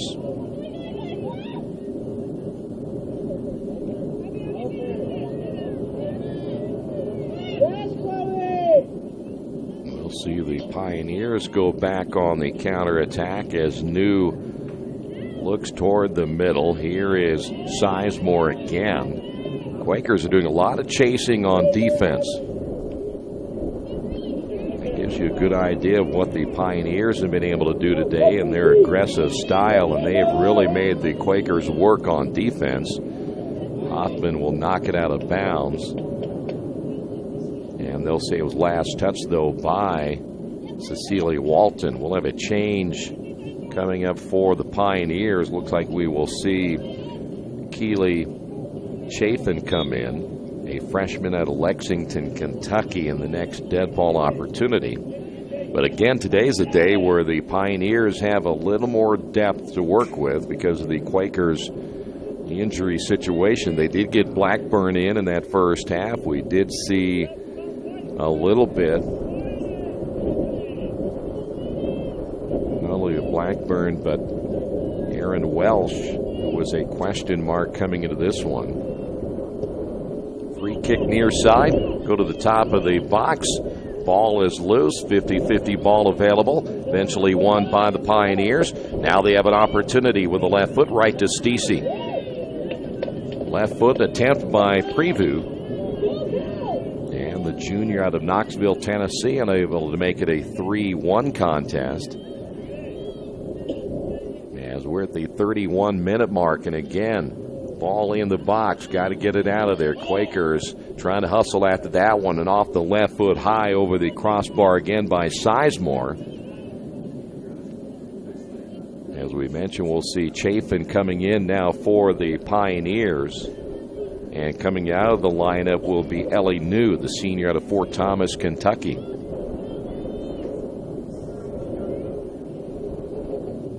So now the Quakers have seen almost 15 minutes come off that clock and still nothing from an offensive standpoint. Quakers will have Doyer off the left side. Cannot clear it out of there yet. Boy, you're playing with fire right here as back inside the box again off the right leg by Preview. And boy, Earlham's got to do a better job of getting it out of their own zone, and that didn't happen. And they're leaving, sorry, Stacey back there pretty much by herself. Here's Doyer again. The one thing that the Pioneers have done, they have not allowed the Quakers just to play it from behind. There's another strike, and that one over the bar as Walton had a pretty good ball on that one as Walton goes high with it. We've seen two now, pretty good attempts, as the Quakers just can't get it out of their own zone right now. Quakers will place that ball here on the near side. I think it's going to be Hoffman who will now put it into play for Earlham. That wind has died down a little bit here in the second half. Here is Beal looking ahead. Here's Miller. Boy, but coming from behind, a ball hawker again. That's going to be Morgan Janes, and Janes went right behind Miller. Stopped the attack again, and here come the Pioneers. Browning looking to her left. Preview trying to size things up. Centering ball and knocked away. Good job, but still kept in the box, and the Quakers eventually clear it away. That was Harvey. Coming up defensively, here's Sizemore. And again, the Pioneers looking to set things up. Here's Harvey again, able to knock it all the way to the far side, and eventually will go out of play. Another throw-in now for Transylvania. Van Bussum will put it in play. Doyer is there. Walton there as well. Pioneers are getting way too many good looks here in the second half, and the Quakers try to go on the counterattack.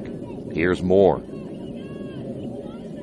Ahead of her was Yana Miller, and the pass went too long as Janes able to get the takeaway back to Wall, and Wall's going to try to set it up to the far side, work back toward the middle, and the Quakers come back now with Harvey. Harvey will find Doyer, and Doyer is going to look up the sideline. Might have been intended for Emma Lady, and it was. Lady looking good to Lopez, and another takeaway by Browning. And that ball sent all the way back down toward the end line. We're sorry, Stacey is awaiting that one. And we're under the 28-minute mark. Earlham has really not had many good looks here so far in the second half. This one very much like what we saw in the first half. This one controlled pretty much by the Pioneers in just about every aspect of this one. Ball near side as Lomenzo can't catch up with it. Pioneers try to go back to the attack as Preview is there. From behind is Hoffman. Hoffman to the near side, tapping ahead for Smith, and it'll eventually go out of bounds as Preview there to knock it away. We'll see more changes. In fact, Blackburn is going to come back in for the Quakers. And also coming in will be Paris Chu. We saw Chu in the first half for the Pioneers. She will come in for Cecilia Walton. And the Quakers will bring out of their lineup Emma Lady, the sophomore out of Richmond. Here is Hoffman again. Hoffman will play short on this one to Smith. Lopez will now find Lomenzo. Back again to Smith. Will lift this one high in the air, intended there for Aaron Welsh. Well, the Quakers getting minutes from Welsh today and Blackburn. Both were question marks coming into this one. Lopez will find Moore. Taps it ahead, intended once again for Welsh. That ball goes out of bounds as the Pioneers go back on defense. We'll have a throw-in for the Quakers as Moore will give it up to Doyer. Doyer will find Haley Beal, turns to the inside. Chance here for the Quakers, no, as that was Aaron Welsh again. And we will have a corner now as we'll see Kelsey Moore. Last corner came from the near side. Will go to the far corner. See where the Quakers will try to play this one. Welsh is up front. Beal is up front. They'll have Blackburn streaking toward the post. There's a header high in the air. Ball in front of the keeper off the top of the goal. And the Quakers cannot get it. Great effort again as the Quakers have that one hit off the crossbar.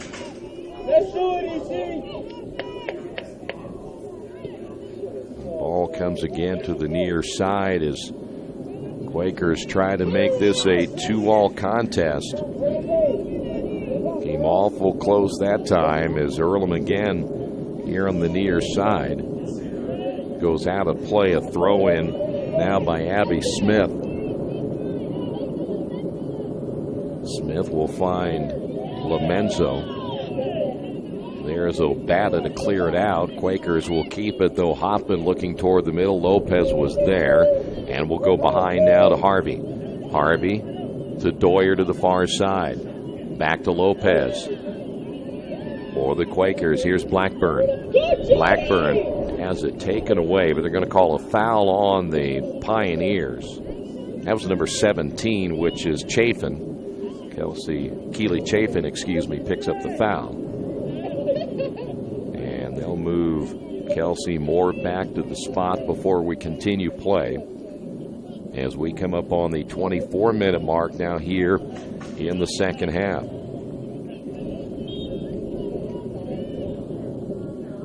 Moore will have a free kick right here. Line drive right at the keeper and one bounce picked up by Gray. So Earlham had nothing coming from the top or the right, as that was a pretty good ball that time by Moore. Nobody there to play it for the Quakers. Past midfield once again, Earlham. Here's Lopez. Little tap from behind is Lomenzo looking for Beal. Chance here for the Quakers. Beal with the right leg, and it'll be knocked away and out of position. More, and it goes in.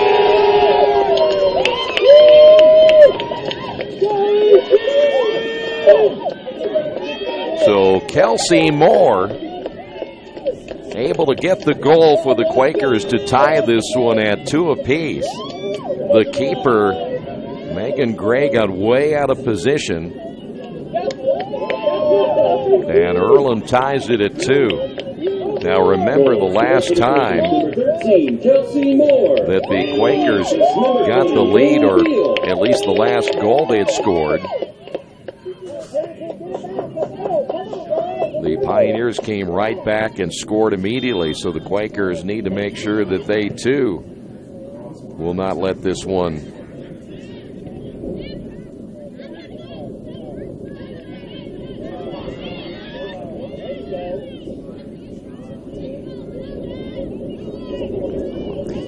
Quakers let the Pioneers come back and score immediately like they did last time. Here's Lomenzo ahead. Now to Welsh.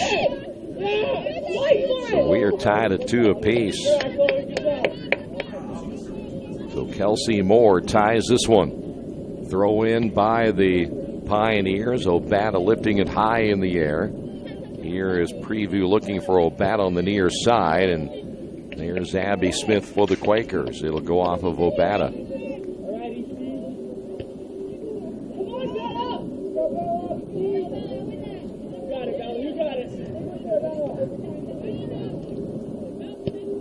O'Bata with the right leg will send that one toward Stacey and the Quakers. Back on offense. Boy, not a good attempt that time by Stacey. As Chafin there to take it away, and here come the Pioneers off the left side. Preview deep in the corner. Ball comes out top, and there is Beal for the Quakers. Will stay in the attacking third once again. Here's Browning. Browning working against Lopez with the left leg, and that ball clears all the way through, and eventually Moore will send that one high in the air, and a 50-50 ball on the near side, and will go out of play and go back over to the Quakers. This will be Smith for the Quakers on a throw-in. Lomenzo looking back to Beal. Another takeaway by Preview, and then Beal got away with a little grab right there. Lomenzo will try to find Aaron Welsh. Welsh in a foot race on the near side, goes to the inside looking for an opening. Welsh back to Lomenzo. Lomenzo, nice ball to the middle and eventually cleared away by the Pioneers. O'Bata with the header. And here's O'Bata to the near side again, working against Smith. Nothing there. Will dump it behind. And here come the Pioneers. Preview. We'll go back to O'Bata. O'Bata working back to her right. Ball in the box, and from behind, there's Harvey again, able to make the takeaway for the Quakers. Back to Lomenzo. Oh, we see Aaron Welsh getting some serious minutes. Blackburn as well, and both those players were question marks coming in, and they've helped the Quakers here in the entire match. Here is Preview, and that's going to be an offsides against Transylvania. Let's do it, EC!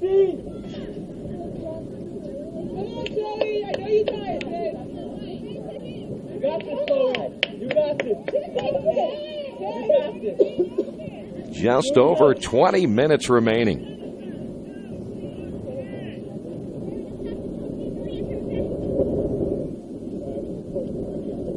Here's Emma Hoffman.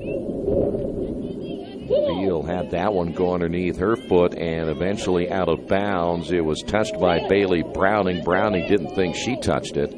Throw in for the Quakers. Here's Lomenzo working one-on-one against Wall. Lomenzo back to Beal.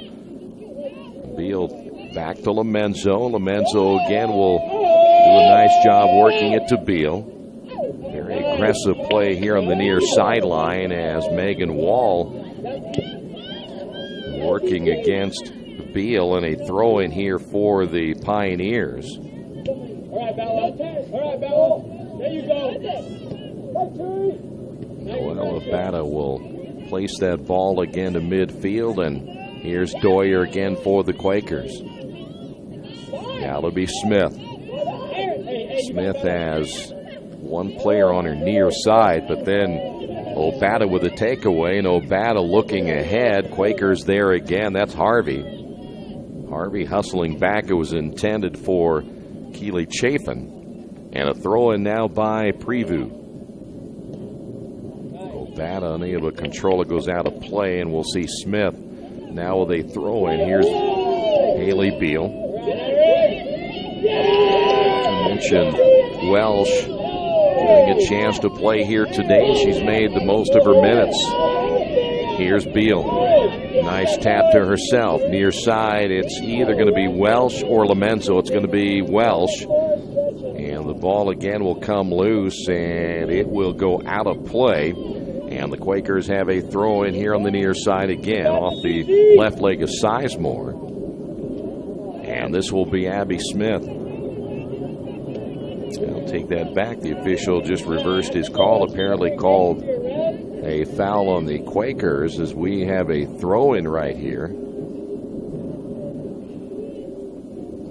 Quakers are kind of questioning what that call was. We'll see a change as Cecilia Walton will come back in for the Pioneers and Parrish Chu will come out. And the Pioneers are going to have a throw-in. Tough call against Earlham right here. Let's see how they respond to it. The ball bouncing all the way again out to Emma Hoffman. And Hoffman went down on the near side as Walton and Hoffman playing physical soccer as they will give that back again to the Quakers. Good job there by Walton to get the takeaway. That ball sent all the way back again into Earlham territory, where you see Emma Hoffman able to chase that one down. Wanted to make sure that Obata didn't get a takeaway.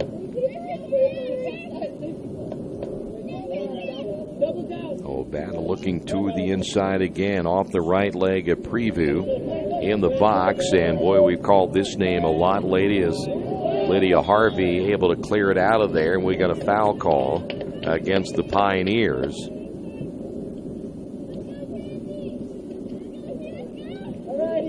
Looked like they may have gotten Keely Chafin on the foul, and so now the Pioneers back on defense. See if the Quakers can get this thing rolling. There is Harvey near midfield and now picked up by Blackburn. Blackburn, for a player not playing a whole lot, or was expected to play a whole lot today. Serious minutes here in the second half, even with that ankle injury. Here is Abby Smith trying to find Erin Welsh here on the near side. Welsh again. A one-on-one battles that ball high in the air, and Pioneers coming after that one, and a tap ahead as the Quakers have Lopez there. That was number 9, Van Bussum, there for a moment for the Pioneers. Here is Obata once again off the left side. Obata trying to find position out front. That one slides along the ground, and once again Obata able to pick that one up on the left side of the box, and the Quakers have Doyer there to clear it outside. And again, Transylvania will reset it. This is Wall. Preview, little give and go. Preview off the left side, looks back to the inside, and there is Lopez for the Quakers. And we will have a corner here now for Transylvania. We are coming up on the 15-minute mark here in the second half. Quakers able to tie things up thanks to the goal by Kelsey Moore, the senior. This corner will come from the left as Sizemore will now work it off the high ball to the outside. Boy, there's Lopez able to again clear it out front. And the corner for naught for the Pioneers. Somebody lost a shin guard right there as you had Erin Welsh for the Quakers. Boy, Bailey Browning thought she got fouled. And now they'll blow it dead, and they'll give it back again to the Pioneers in the spot of the foul. It was Browning ended up losing her shin guard. This is going to be Janes, who will now put it in play for the Pioneers as we come up on the 14-minute mark now here in the second half. The header by Smith. There's Lomenzo again for the Quakers. This one goes past midfield, and then Van Bussum will chip that one back in Earlham territory. The Pioneers again in the attacking third. Ball comes loose near side. Smith stolen away from behind, still loose, and on the attempt by Walton, sails again high in the air. Not a serious attack that time by the Pioneers as Stacey watch that one go just to her left. And right now neither team looking toward their bench as this will be put in play again by Lydia Harvey. If you're thinking overtime, Quakers had a double overtime matchup back on October 3rd. Lost that one to Rose Holman 2-1. The crowd cheering on the Quakers on their fast break attempt by Blackburn. Ball stays in the attacking third, and eventually the Pioneers try to clear it away. Here's Moore. Moore, can she make it 2 on the afternoon? And that one is going to be headed out to the top of the box. Pioneers with a player in goal who is not really what you would consider a veteran on this team in the goalkeeping area. That'll be an offsides against the Quakers. Cromwell got the start, came out because of the injury, but we did not see Allie Barfield, the junior, or the other keeper in action here today, which is, again, Blackburn or Barfield, either one. We will go back and forth right here at midfield. Here is Lopez. Blackburn. Blackburn looking to Moore. Moore sets up. What can she do right here with the right leg, and also headed out of there at the top of the box. Here is Beal, wide to the right on the dive, and Beal almost got her second goal of the afternoon. Megan Gray stretching out.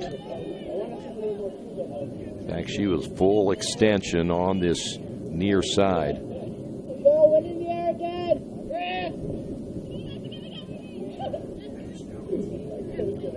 I smell something, man. Just over 11 minutes remaining in this one in regulation. As I said, the Quakers have played just one overtime match this year. We don't have the full schedule for Transylvania. But Earlham trying to win their 7th match of the year. Here's Blackburn again. Ahead for Beal. Beal shoving Browning from behind. And now the Pioneers go back on the counterattack as they look to the far side. Here is Chafin. And a foul call against the Quakers may have gotten Blackburn.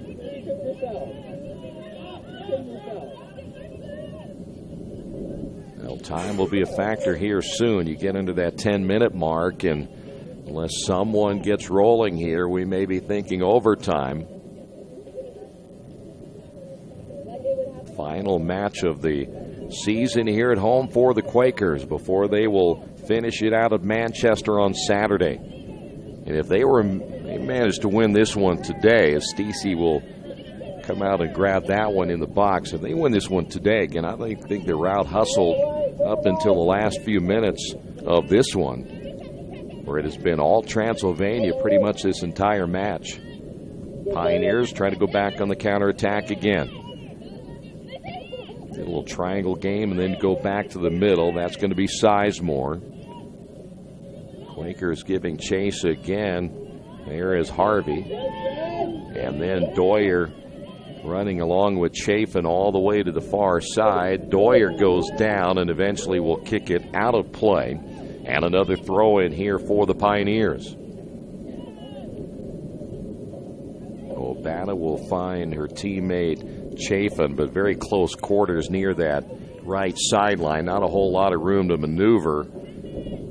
As again, the Pioneers have a throw in, and we are going nowhere fast right here as Edwards knocks it out of play. And the Quakers back on offense. It was hard for some of us to see where the glare is off that lens, where we can see down there in the corner. As again, the Pioneers, the takeaway Van Bussum, now will find Megan Wall. Pioneers looking down the left side to Preview, who centers that ball in the middle again as Isabella Lopez able to get it out of there. Here's Blackburn, turns, looking to Moore. I think Moore a little surprised that ball got to her as she now gets it past midfield. Ahead now to Welsh. Welsh off the far side as the Quakers work into the attacking third again. Not a good kick that time by Welsh as Sizemore able to come up with a takeaway. But then Doyer comes back. Here's Welsh, Moore, and this one will be again cleared away by Sizemore. Obata there for the Pioneers. Once again, Beal comes up, receives that one just outside the circle. And the Quakers work it back to midfield. Lopez chasing. And there again is going to be Harvey. As we continue to go back and forth around midfield. Lead will find Walton. Walton being chased down by Emma Hoffman. And we've now made it under the 8-minute mark.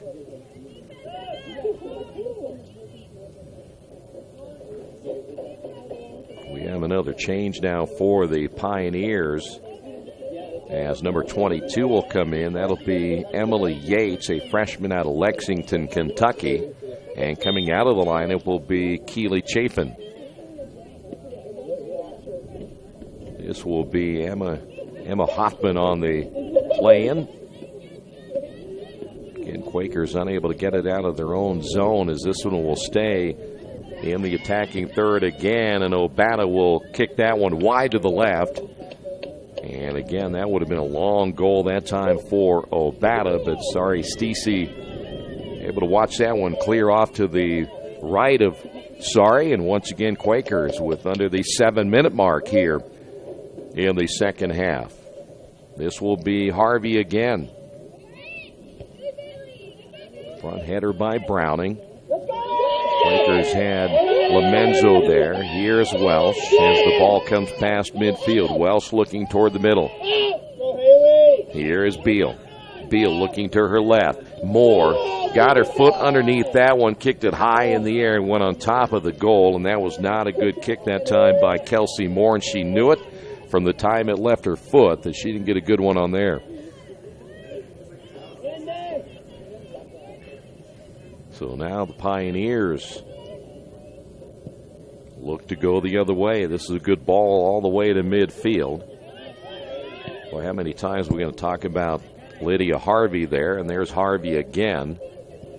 And Van Bussum tried to clear it herself as the Quakers come back again with Blackburn. Blackburn looking toward the middle as we see Welsh. Here is Lomenzo. Ball comes near side as Smith able to keep that one and play all the way down to the corner. Chance here now for Beal. Beal, and coming out and receiving that one on the roll will be Megan Gray.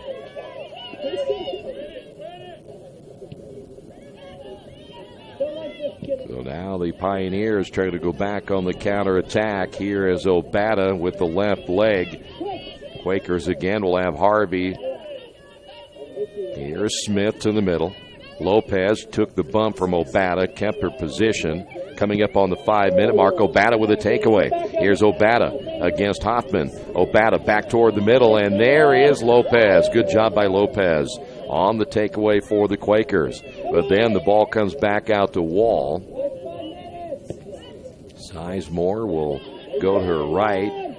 Quakers get another steal as Doyer now leading the fast break on the dribble past midfield.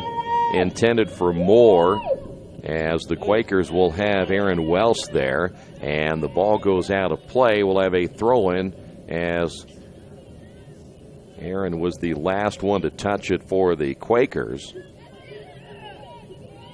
Beal nearly steps on the ball as she can't come up with it clean. Sizemore there for the Pioneers. And we're coming up on that 4-minute mark. Doyer goes down. There's a serious foul, and Doyer stays down. They have not stopped the clock as of yet. They'll stop it right there and make sure. In fact, we've got a yellow against Cecilia Walton. That is our first yellow of the day as Doyer stays down. Tell you what we'll do. We'll take a quick break as we are at 2 apiece. 4:05 remaining here in this one on the Wesley Bates Wealth Management Scoreboard. Hello, my name is Kyle Schwarzkopf. I'm the manager of Kyle's National Road Auto and business in Richmond since 1979. We employ ASE certified technicians, and we have over 80 years of experience. We work on all domestics and most European and Japanese cars. Give us a call at 966-1555. Kyle's National Road Auto Service. My name is Kyle Schwarzkopf, and I approve this message. Looks like Jennifer Doyer is okay. She is back up, and we're ready to get this thing started once again after the yellow was called on Walton. Quakers have a kick as we are back underway again with just over 4 minutes remaining in regulation. And Beal with the left leg pushing that one ahead, intended for Moore. But again, the Pioneers able to stop the attack back to midfield. Obata Boy, Obata very dangerous as she tries to find Preview to the near side. Preview off the left, puts a left leg into this one. Top of the box, and there is Isabella Lopez again. Between Lopez and Harvey, they've played well defensively, as this is off the right leg, and Preview there, and nowhere to go with it is coming out. We'll be sorry, Stacey.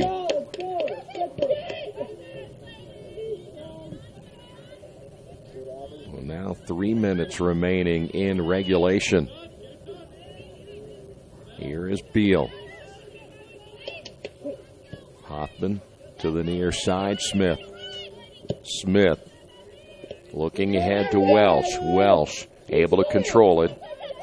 Good chase defensively, and boy, she had to get it away from Bailey. Browning was coming on strong. Here's Lamenzo once again. Lamenzo taps back to the inside, uses her left leg, intended for either Welsh or who else was there? Looked like that may have been Blackburn again, and boy, Blackburn's put in some pretty serious minutes here today.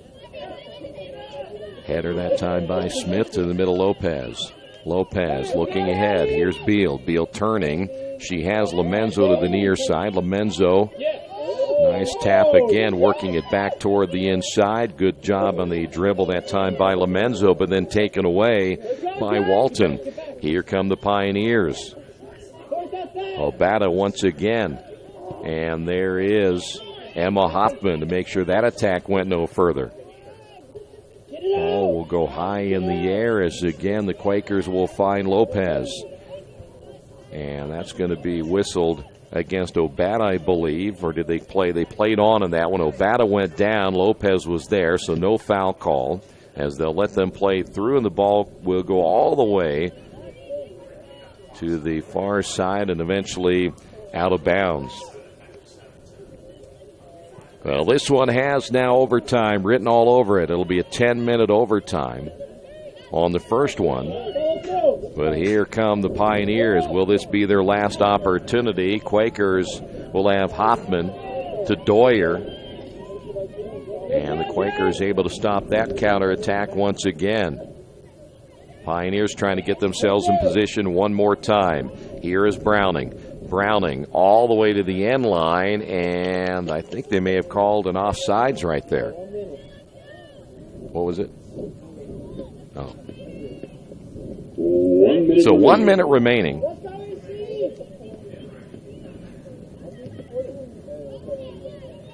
Here's Lopez. Pioneers will have the possession right here with 44 seconds remaining. This is Edwards. Edwards took a peek back at the bench. Let's see what she'll try to do with this one as everyone lined up very close to the top. Under the 20-second mark. Boy, that was a bad kick.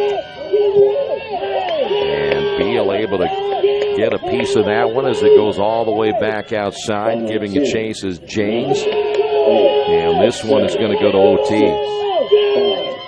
4, 3, 2, Quakers will not even get a shot off, and we are headed to overtime. Ladies and gentlemen, that's the on the Wesley Bates Wealth Management scoreboard, we are tied at 2 apiece. We will come back with the first overtime in a moment. This is Earlham Women's Soccer, Radio Troy Digital Sports. It's summertime, the kids are home, and traffic on your carpet is pretty heavy. Let Georgia Direct install stain-proof, waterproof carpet that's easy to take care of and gives your home a fresh new look. Georgia Direct has great-looking carpet, colorful tile, beautiful hardwood flooring, and more. And for the kitchen, the Georgia Direct showroom features lots of new cabinets and design ideas. Georgia Direct in Richmond, National Road East, exit 156A, just off I-70, next to Red Lobster. For price, selection, experience, and service, it's Georgia Direct.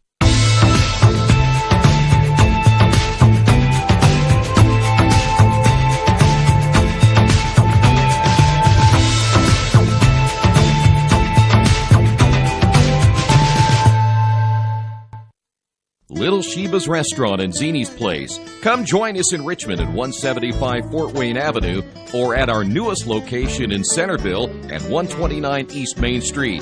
Grab one of our gourmet pizzas, a deluxe sandwich, steak or fresh salad, and an ice-cold beer or your favorite wine. Featuring live music every Tuesday, Friday, and Saturday, plus more in our smoke-free environment. 10% discount with a valid student ID. It's better than being home. New Vision Sports is a training program that focuses on the training and improvement of the serious-minded athlete, including all ages and skill levels. From creating customized workout plans to providing ongoing motivation and support, New Vision strives to help you achieve your training goals. Their trainers use a variety of effective workout plans based on your specific goals. New Vision Sports, 977-5831, or go to their website, newvisionsports.com. That's New Vision Sports with a Z. For the past 35 years, Van Vliet Insurance has built a reputation of bringing a personal touch. That's because at Van Vliet, it's all about you, your needs, your life, and our town. Along with providing quality coverage to individuals, families, and local businesses, we're proud of our community and the opportunity we have to protect your future within it.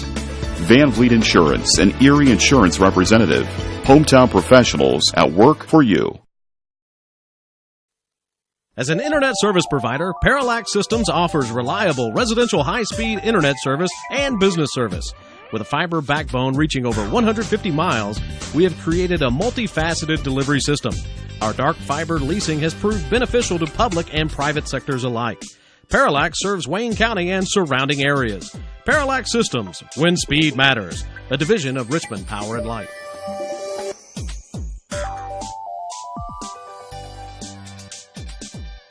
Mancino's is family-friendly, serving fresh grinders, pizza, pasta, and salads daily. They serve great food priced for family budgets. And whether it's one of their homemade grinders, salads, or pizza, there's sure to be something for everyone in your family. Our baking process may cost a little more and take more time, but the end result of freshness and flavor make the real difference in all of Mancino's award-winning products. Mancino's of Richmond. Give them a call at 966-1161 or go to their website, mancinosofrichmond.com.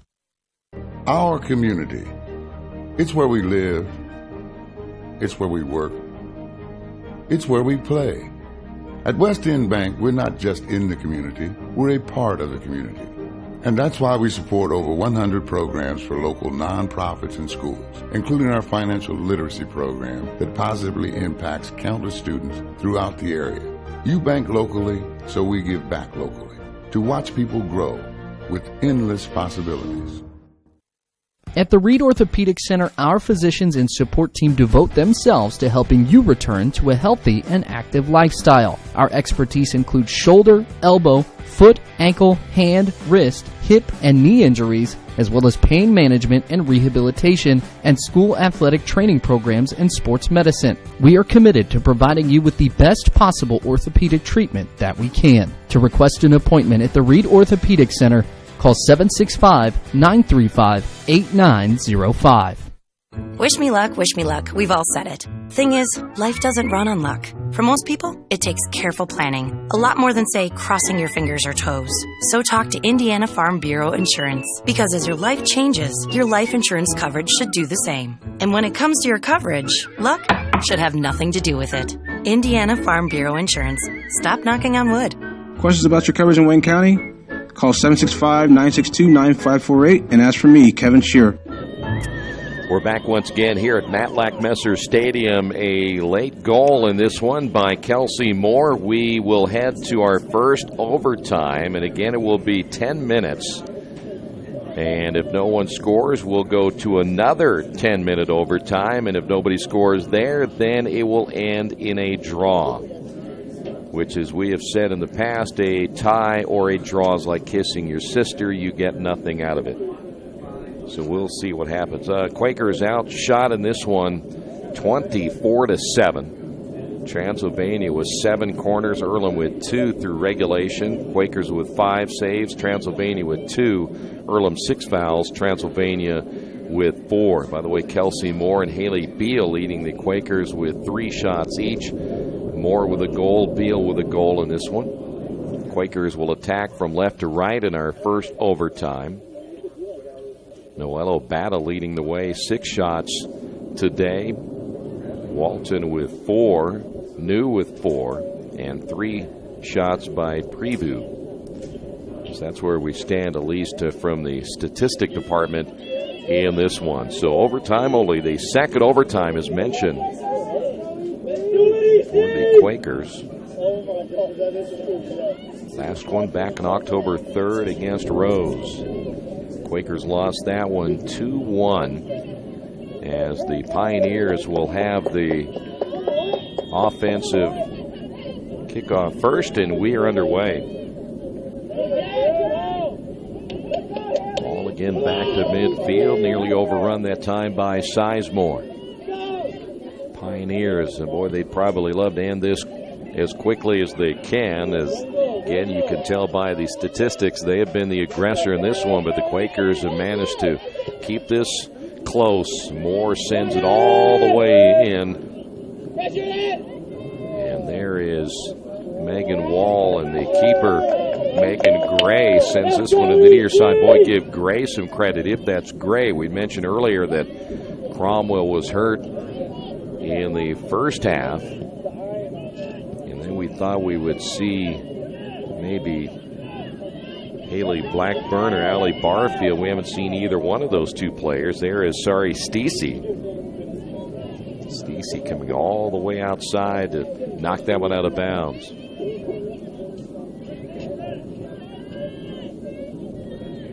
Again, a little hard to see with the sun, the way that the stadium is situated here. As now the Quakers will have a kick, and that'll be up to Harvey. We had the clouds earlier today, and sunshine now starting to come right at us here in the press box. It's hard for everybody to see. As Doyer back again to Harvey. Can the Quakers get this thing in transition? Beal working one-on-one, gets the takeaway. Here come the Quakers. Beal across midfield, looking ahead now to Welsh. And coming out the keeper there, that'll be Megan Gray to pick that one up and quickly put it back into play. This is the key right here is Obata. They need to get Obata going, and the Quakers on the other side trying to get Lomenzo going. Stacey again will come out and pick that one up and put it back into play on the far side, intended for Lomenzo. And once again, the Pioneers with a steal will go back out front. This will be Obata looking to the inside. Ball kept in the attacking third. Chance here now for the Pioneers. Off the right leg and went wide to the right. May have been partially touched. That's Paris Chu. There for the Pioneers. We'll have a corner now. And putting into play will be Lindsay Sizemore. Sizemore's been doing all of the corners here today for the Pioneers, this time from the right side. Everybody jockeying for a position right around the goal. Stacey off the upright on the left side. That was awful close. As again, the Pioneers trying to get the win here in the first overtime. It'll go out of bounds on the near side. We'll have a change again for the Pioneers. They will bring back in the lineup Ellie New. And coming out of the lineup will be number 12, Paris Chu. So New for Chu.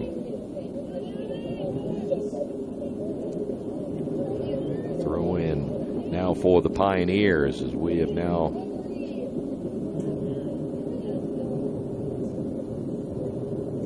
made it under the 7-minute mark, and we have another. We have a player injured here as we see Bill Kinsey coming out talking with one of the Earlham players.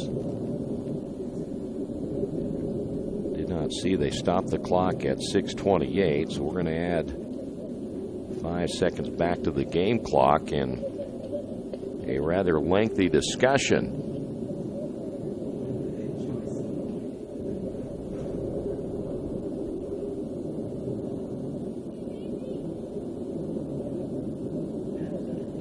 It's going to be Emma Hoffman.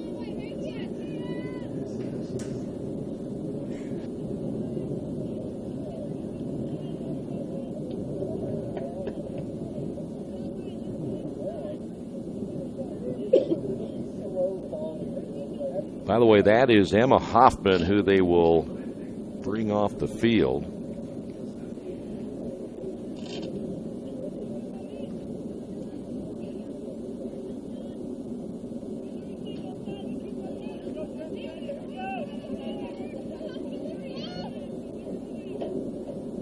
.648. So now after Hoffman comes off,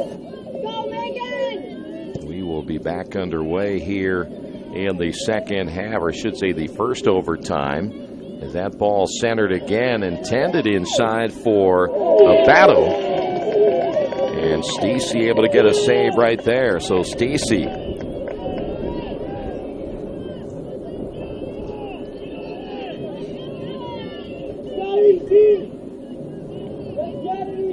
corner here for the Pioneers. And that's Stacey reaching up and knocking that one away again. Good job by Stacey. Here's Yana Miller. Come on, Kelsey!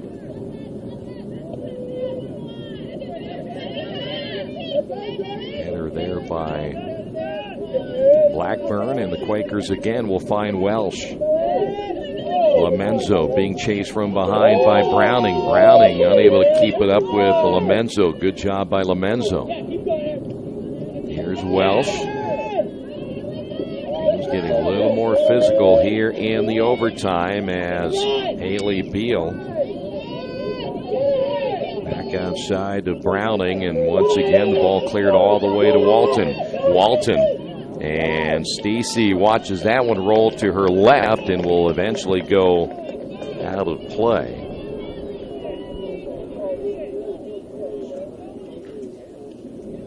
And we are coming up on the 5-minute mark here in our first overtime.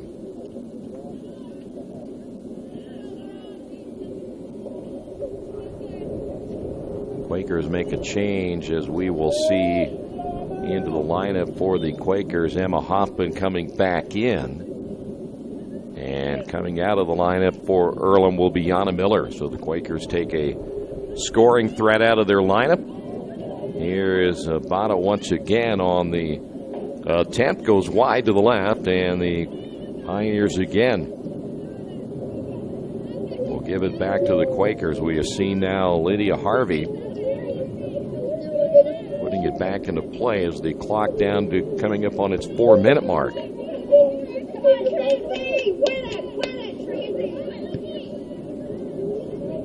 Sizemore sends it back once again as Harvey down on the end line to the left of the box. Boy, get it out of there. Don't want to hang it around too long. Beal tapping head for Moore, who's come to the near side.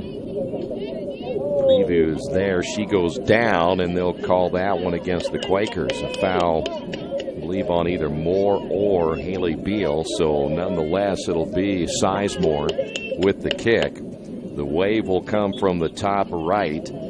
Everything should go toward the goal, as this one is hooking. Knocked down by Smith, and Stacey is out of the box again. It goes out of play, and we'll have a corner again for the Pioneers. Here's Sizemore.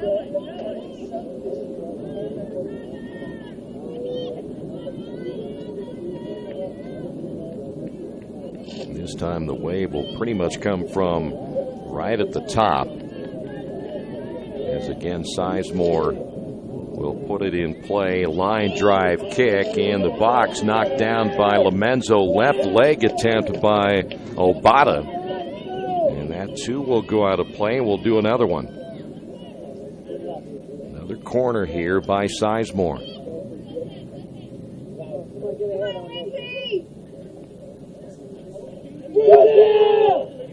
Another line drive kick on the attempt was Walton. Missed that one with the left leg. Here's Sizemore looking back to the middle. Quakers able to get it out of there again, but running it down to the far side is Wall. Right leg attempt by Janes. Abada with the header, and I believe we have an offsides. So down to the 2-minute mark here in our first overtime.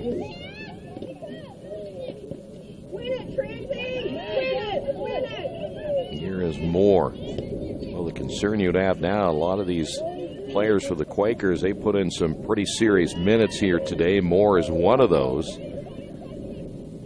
And you would have a feeling maybe fatigue is setting in. They played a ton of minutes in their matchup against Franklin.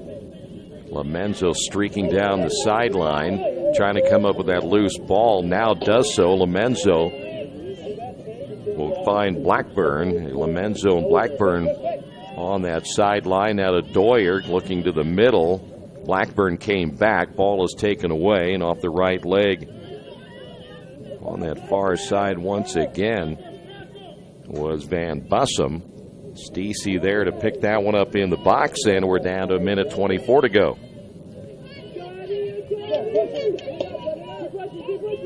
Quakers have had no ties this year. Pioneers have tied twice. Here's Moore, tapping head for Beal. And Beal can't catch up with it. Pioneers work it back outside. Lopez.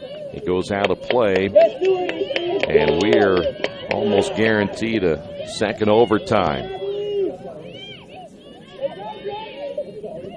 Here's Blackburn again, and just outside the midfield circle, it's Lomenzo. Can Lomenzo do anything here in the final few seconds? She cannot.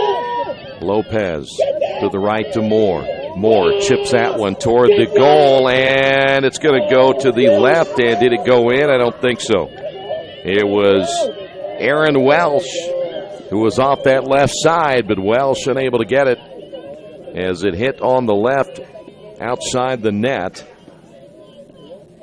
And we are going to go to our second overtime. Final 10, 9. There you hear the countdown in this one as Earlham will play their second overtime of the season, and there you have it. Ladies and gentlemen, that's the first. So we go to overtime number 2. We'll have another 10-minute Quakers again in their second overtime of the season. We will come back with the second OT in a moment. Stay right there. This is Earlham Women's Soccer right here in Radio Troy Digital Sports. Drive in for the win and drive out with savings. It's a savings drive only at Wetzel Chrysler Jeep Dodge Ram. Choose from our huge selection and drive away with a win. Right now, you can save up to $7,000 on every Cherokee in stock. Or lease a new Jeep Compass Latitude from only $218 a month for 24 months. Or how about saving over $5,000 on most Pacifica and Grand Caravan models in stock? Drive in for savings during the savings drive at Wetzel Chrysler Richmond. Hi, this is Steve Funkhauser, and I was talking to someone the other day about how friendly and professional the crew at Jiffy Lube is, and they said, "You are always so upbeat. I'm going to call you Mr. Positive." And so now I am Mr. Positive. And I want you to know how proud I am of you and that you are doing a great job today. And hey, do something nice for somebody. Make somebody smile. Smiles are contagious, you know. I want you to have a great day and the horse you rode in on. Jiffy Lube. Fast, friendly, professional. I'm Mr. Positive, and I approve this message. It's summertime, the kids are home, and traffic on your carpet is pretty heavy. Let Georgia Direct install stain-proof, waterproof carpet that's easy to take care of and gives your home a fresh new look. Georgia Direct has great-looking carpet, colorful tile, beautiful hardwood flooring, and more. And for the kitchen, the Georgia Direct showroom features lots of new cabinets and design ideas. Georgia Direct in Richmond, National Road East, exit 156A, just off I-70, next to Red Lobster. For price, selection, experience, and service, it's Georgia Direct.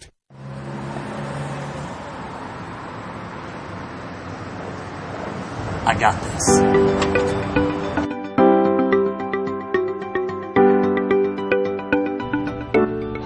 I got this.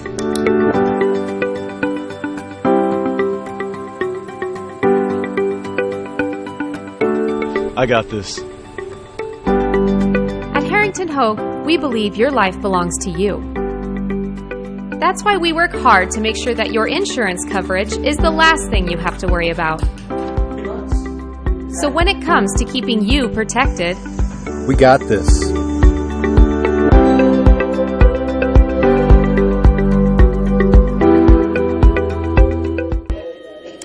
Second overtime, another 10 minutes, and nothing decided. It will end up in a 2-all tie.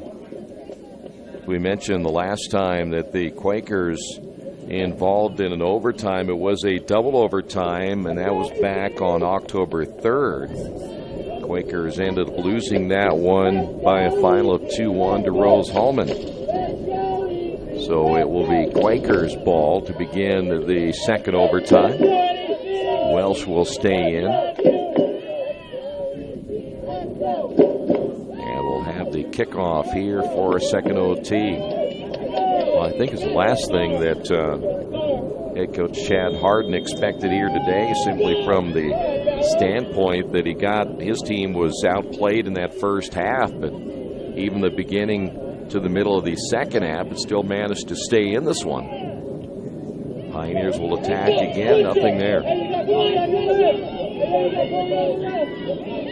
And Coach Harden probably wasn't expecting to have some of his players like Welsh and Blackburn play some serious minutes here today because of the injury, but pretty much forced into this one because the Quakers are so short on their bench right now. Obata clears that one with the right leg, and it will go out of play. And we'll see now Doyer put it in play once again. Here's Blackburn.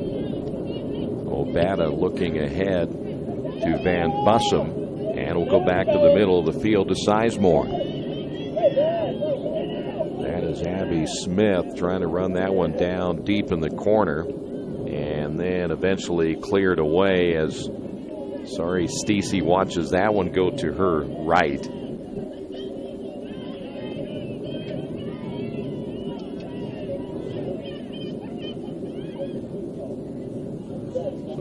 Quakers again will have Harvey with the right leg looking ahead toward Beal, and again chasing that one down will be Smith deep in the corner. Can not clear that one away as Sizemore looking back toward the middle. We mentioned Harvey again. There she is. There's Blackburn out front.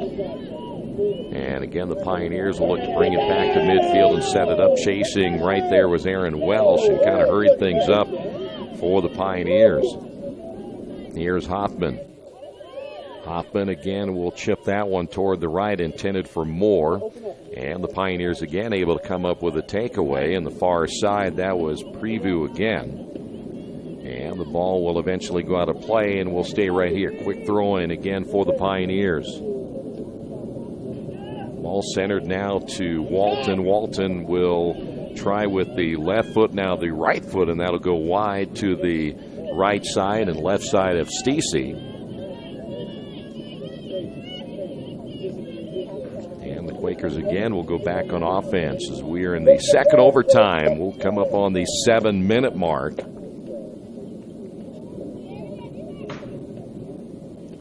Here's Harvey once again. Lomenzo.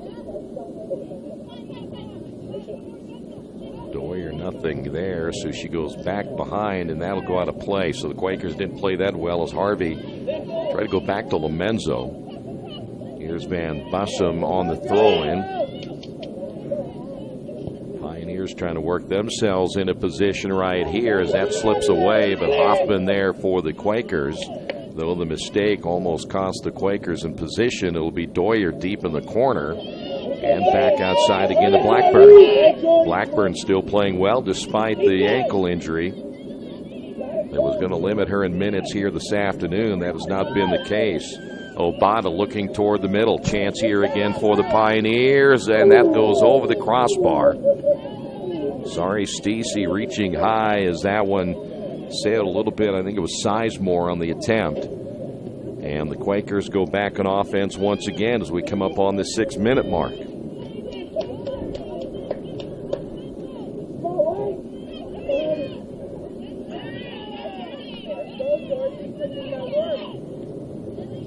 Lomenzo now to the near side, looking back toward the middle. That one is intended for Moore. He'll have to come and retrieve it just outside the circle, and that'll go against the Pioneers. Chance here now for the Quakers. See what they'll try to do with it. Carry it, shift, Jordan. I mentioned earlier, Lomenzo's been relatively quiet again from just getting any really good looks. Pioneers have made sure she has not been a factor today, and we also talked about Yana Miller, the two leading scorers, unable to do anything so far, as Quakers again will look to Lomenzo. That one high in the air, Blackburn with the header. Sizemore there for the Pioneers, coming up on the 5-minute mark. Obata once again will dump behind. Pioneers trying to get this attack going. The Quakers doing a nice job stopping it, as Lomenzo will find Doyer to the middle of the field again, and here's Beal. And Beal looking to the far side. Had Abby Smith for a moment. That hole closed up quickly, as Doyer again unable to clear that one. We will stay in Earlham territory as Transylvania gives it away. Here's Beal behind Aaron Welsh on the pass, and somehow Beal was able to come back again with it. Welsh on the chase. Ball goes deep in the corner. Welsh is there, and it goes out of play. Quick throw in here by the Quakers. That is Lomenzo. Lomenzo takes it on the dribble. Down to the end line. Lomenzo back to the middle, and Lomenzo has that one ricochet all the way back into the corner. Quakers have a throw in deep in the corner here as we come up on the 4-minute mark of our second overtime. Harvey all the way to midfield again. Harvey looking here to the near side. That may have been intended for Aaron Welsh, and it will eventually go out of play in the corner. Welsh was headed to the inside. That pass went more toward the outside, and so now the ball deep in the corner again, as now we're down to 3.5 minutes. Doyer to the middle. Here's Beal. Fight for the loose ball as Beal able to come up with the possession. Here's Lomenzo. Now Lomenzo. Off to the left, knocked down again. Good defense once again by the Pioneers. That was number 9, Van Bussum, able to knock that one down. Coming up on 3 minutes remaining.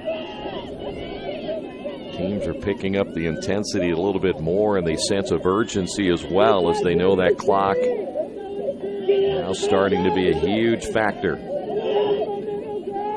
Ball back to the middle. Here's Welsh. Welsh stops. Here's Blackburn. Blackburn unable to get position. Lomenzo with the left leg goes to the right, and eventually Moore trying to run it down, and we will have what they call that one is the official on the far side made the whistle, and I think that's going to go back over to the Pioneers.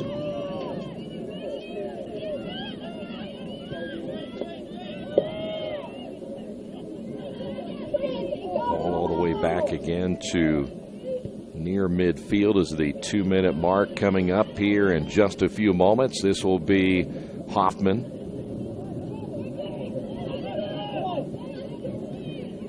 And a quick throw in again by the Pioneers. It goes out of play. And we'll see Preview again try to get it in quickly. Pioneers may be down to their last chance as Moore kicks it out of play. Here's Browning. And we have an offside penalty against the Pioneers, and we may see this one end in a 2-all draw the way it's going right now with just 90 seconds remaining.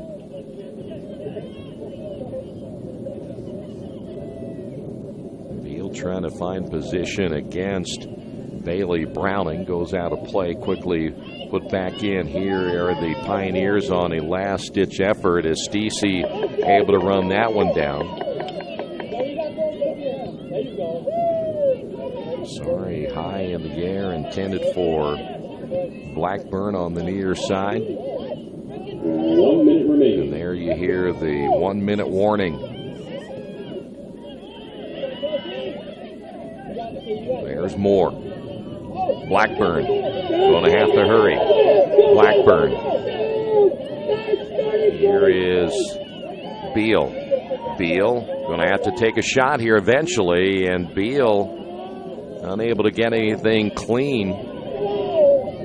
34 seconds remaining. And this one is going to end in a tie in this one. This will be the last chance now for Transylvania, but they got a long way to go in 20 seconds, and it's not going to happen.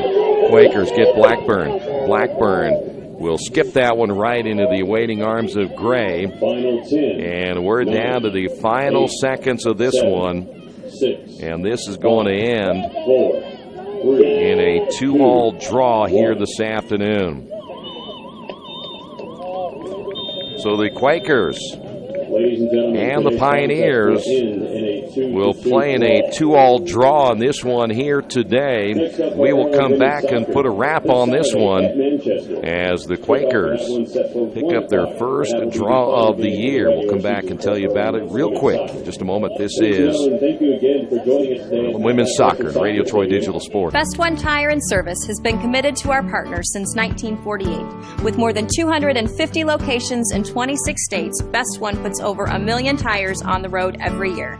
Superior tires, expert service, competitive prices. Best One Tire and Service, where the best costs less. Hi, I'm Roger Clark with Best One of Richmond. Because Best One is one of Bridgestone's largest retailers, we offer exclusive Bridgestone savings. Visit us in Richmond to save on Bridgestone tires today.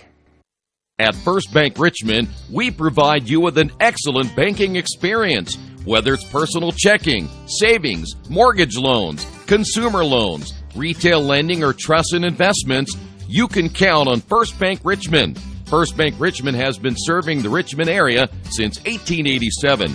For more information, give them a call at 962-2581 or go to their website at firstbankrichmond.com. Well, the Quakers, a 2-all draw against Transylvania. For the Quakers, they are now 6-10-1 on the season. They finish out at least this portion of the home schedule 2-5-1 in HCAC play. They will travel to Manchester coming up on Saturday. That'll be the final game of the season for the Earlham Quakers women's soccer team. So again, your final score on the Wesley Bates Wealth Management scoreboard as we wrap it up here today. Earlham 2, Transylvania 2. Thanks for being with us. This has been Earlham Women's Soccer and Radio Troy Digital Sports.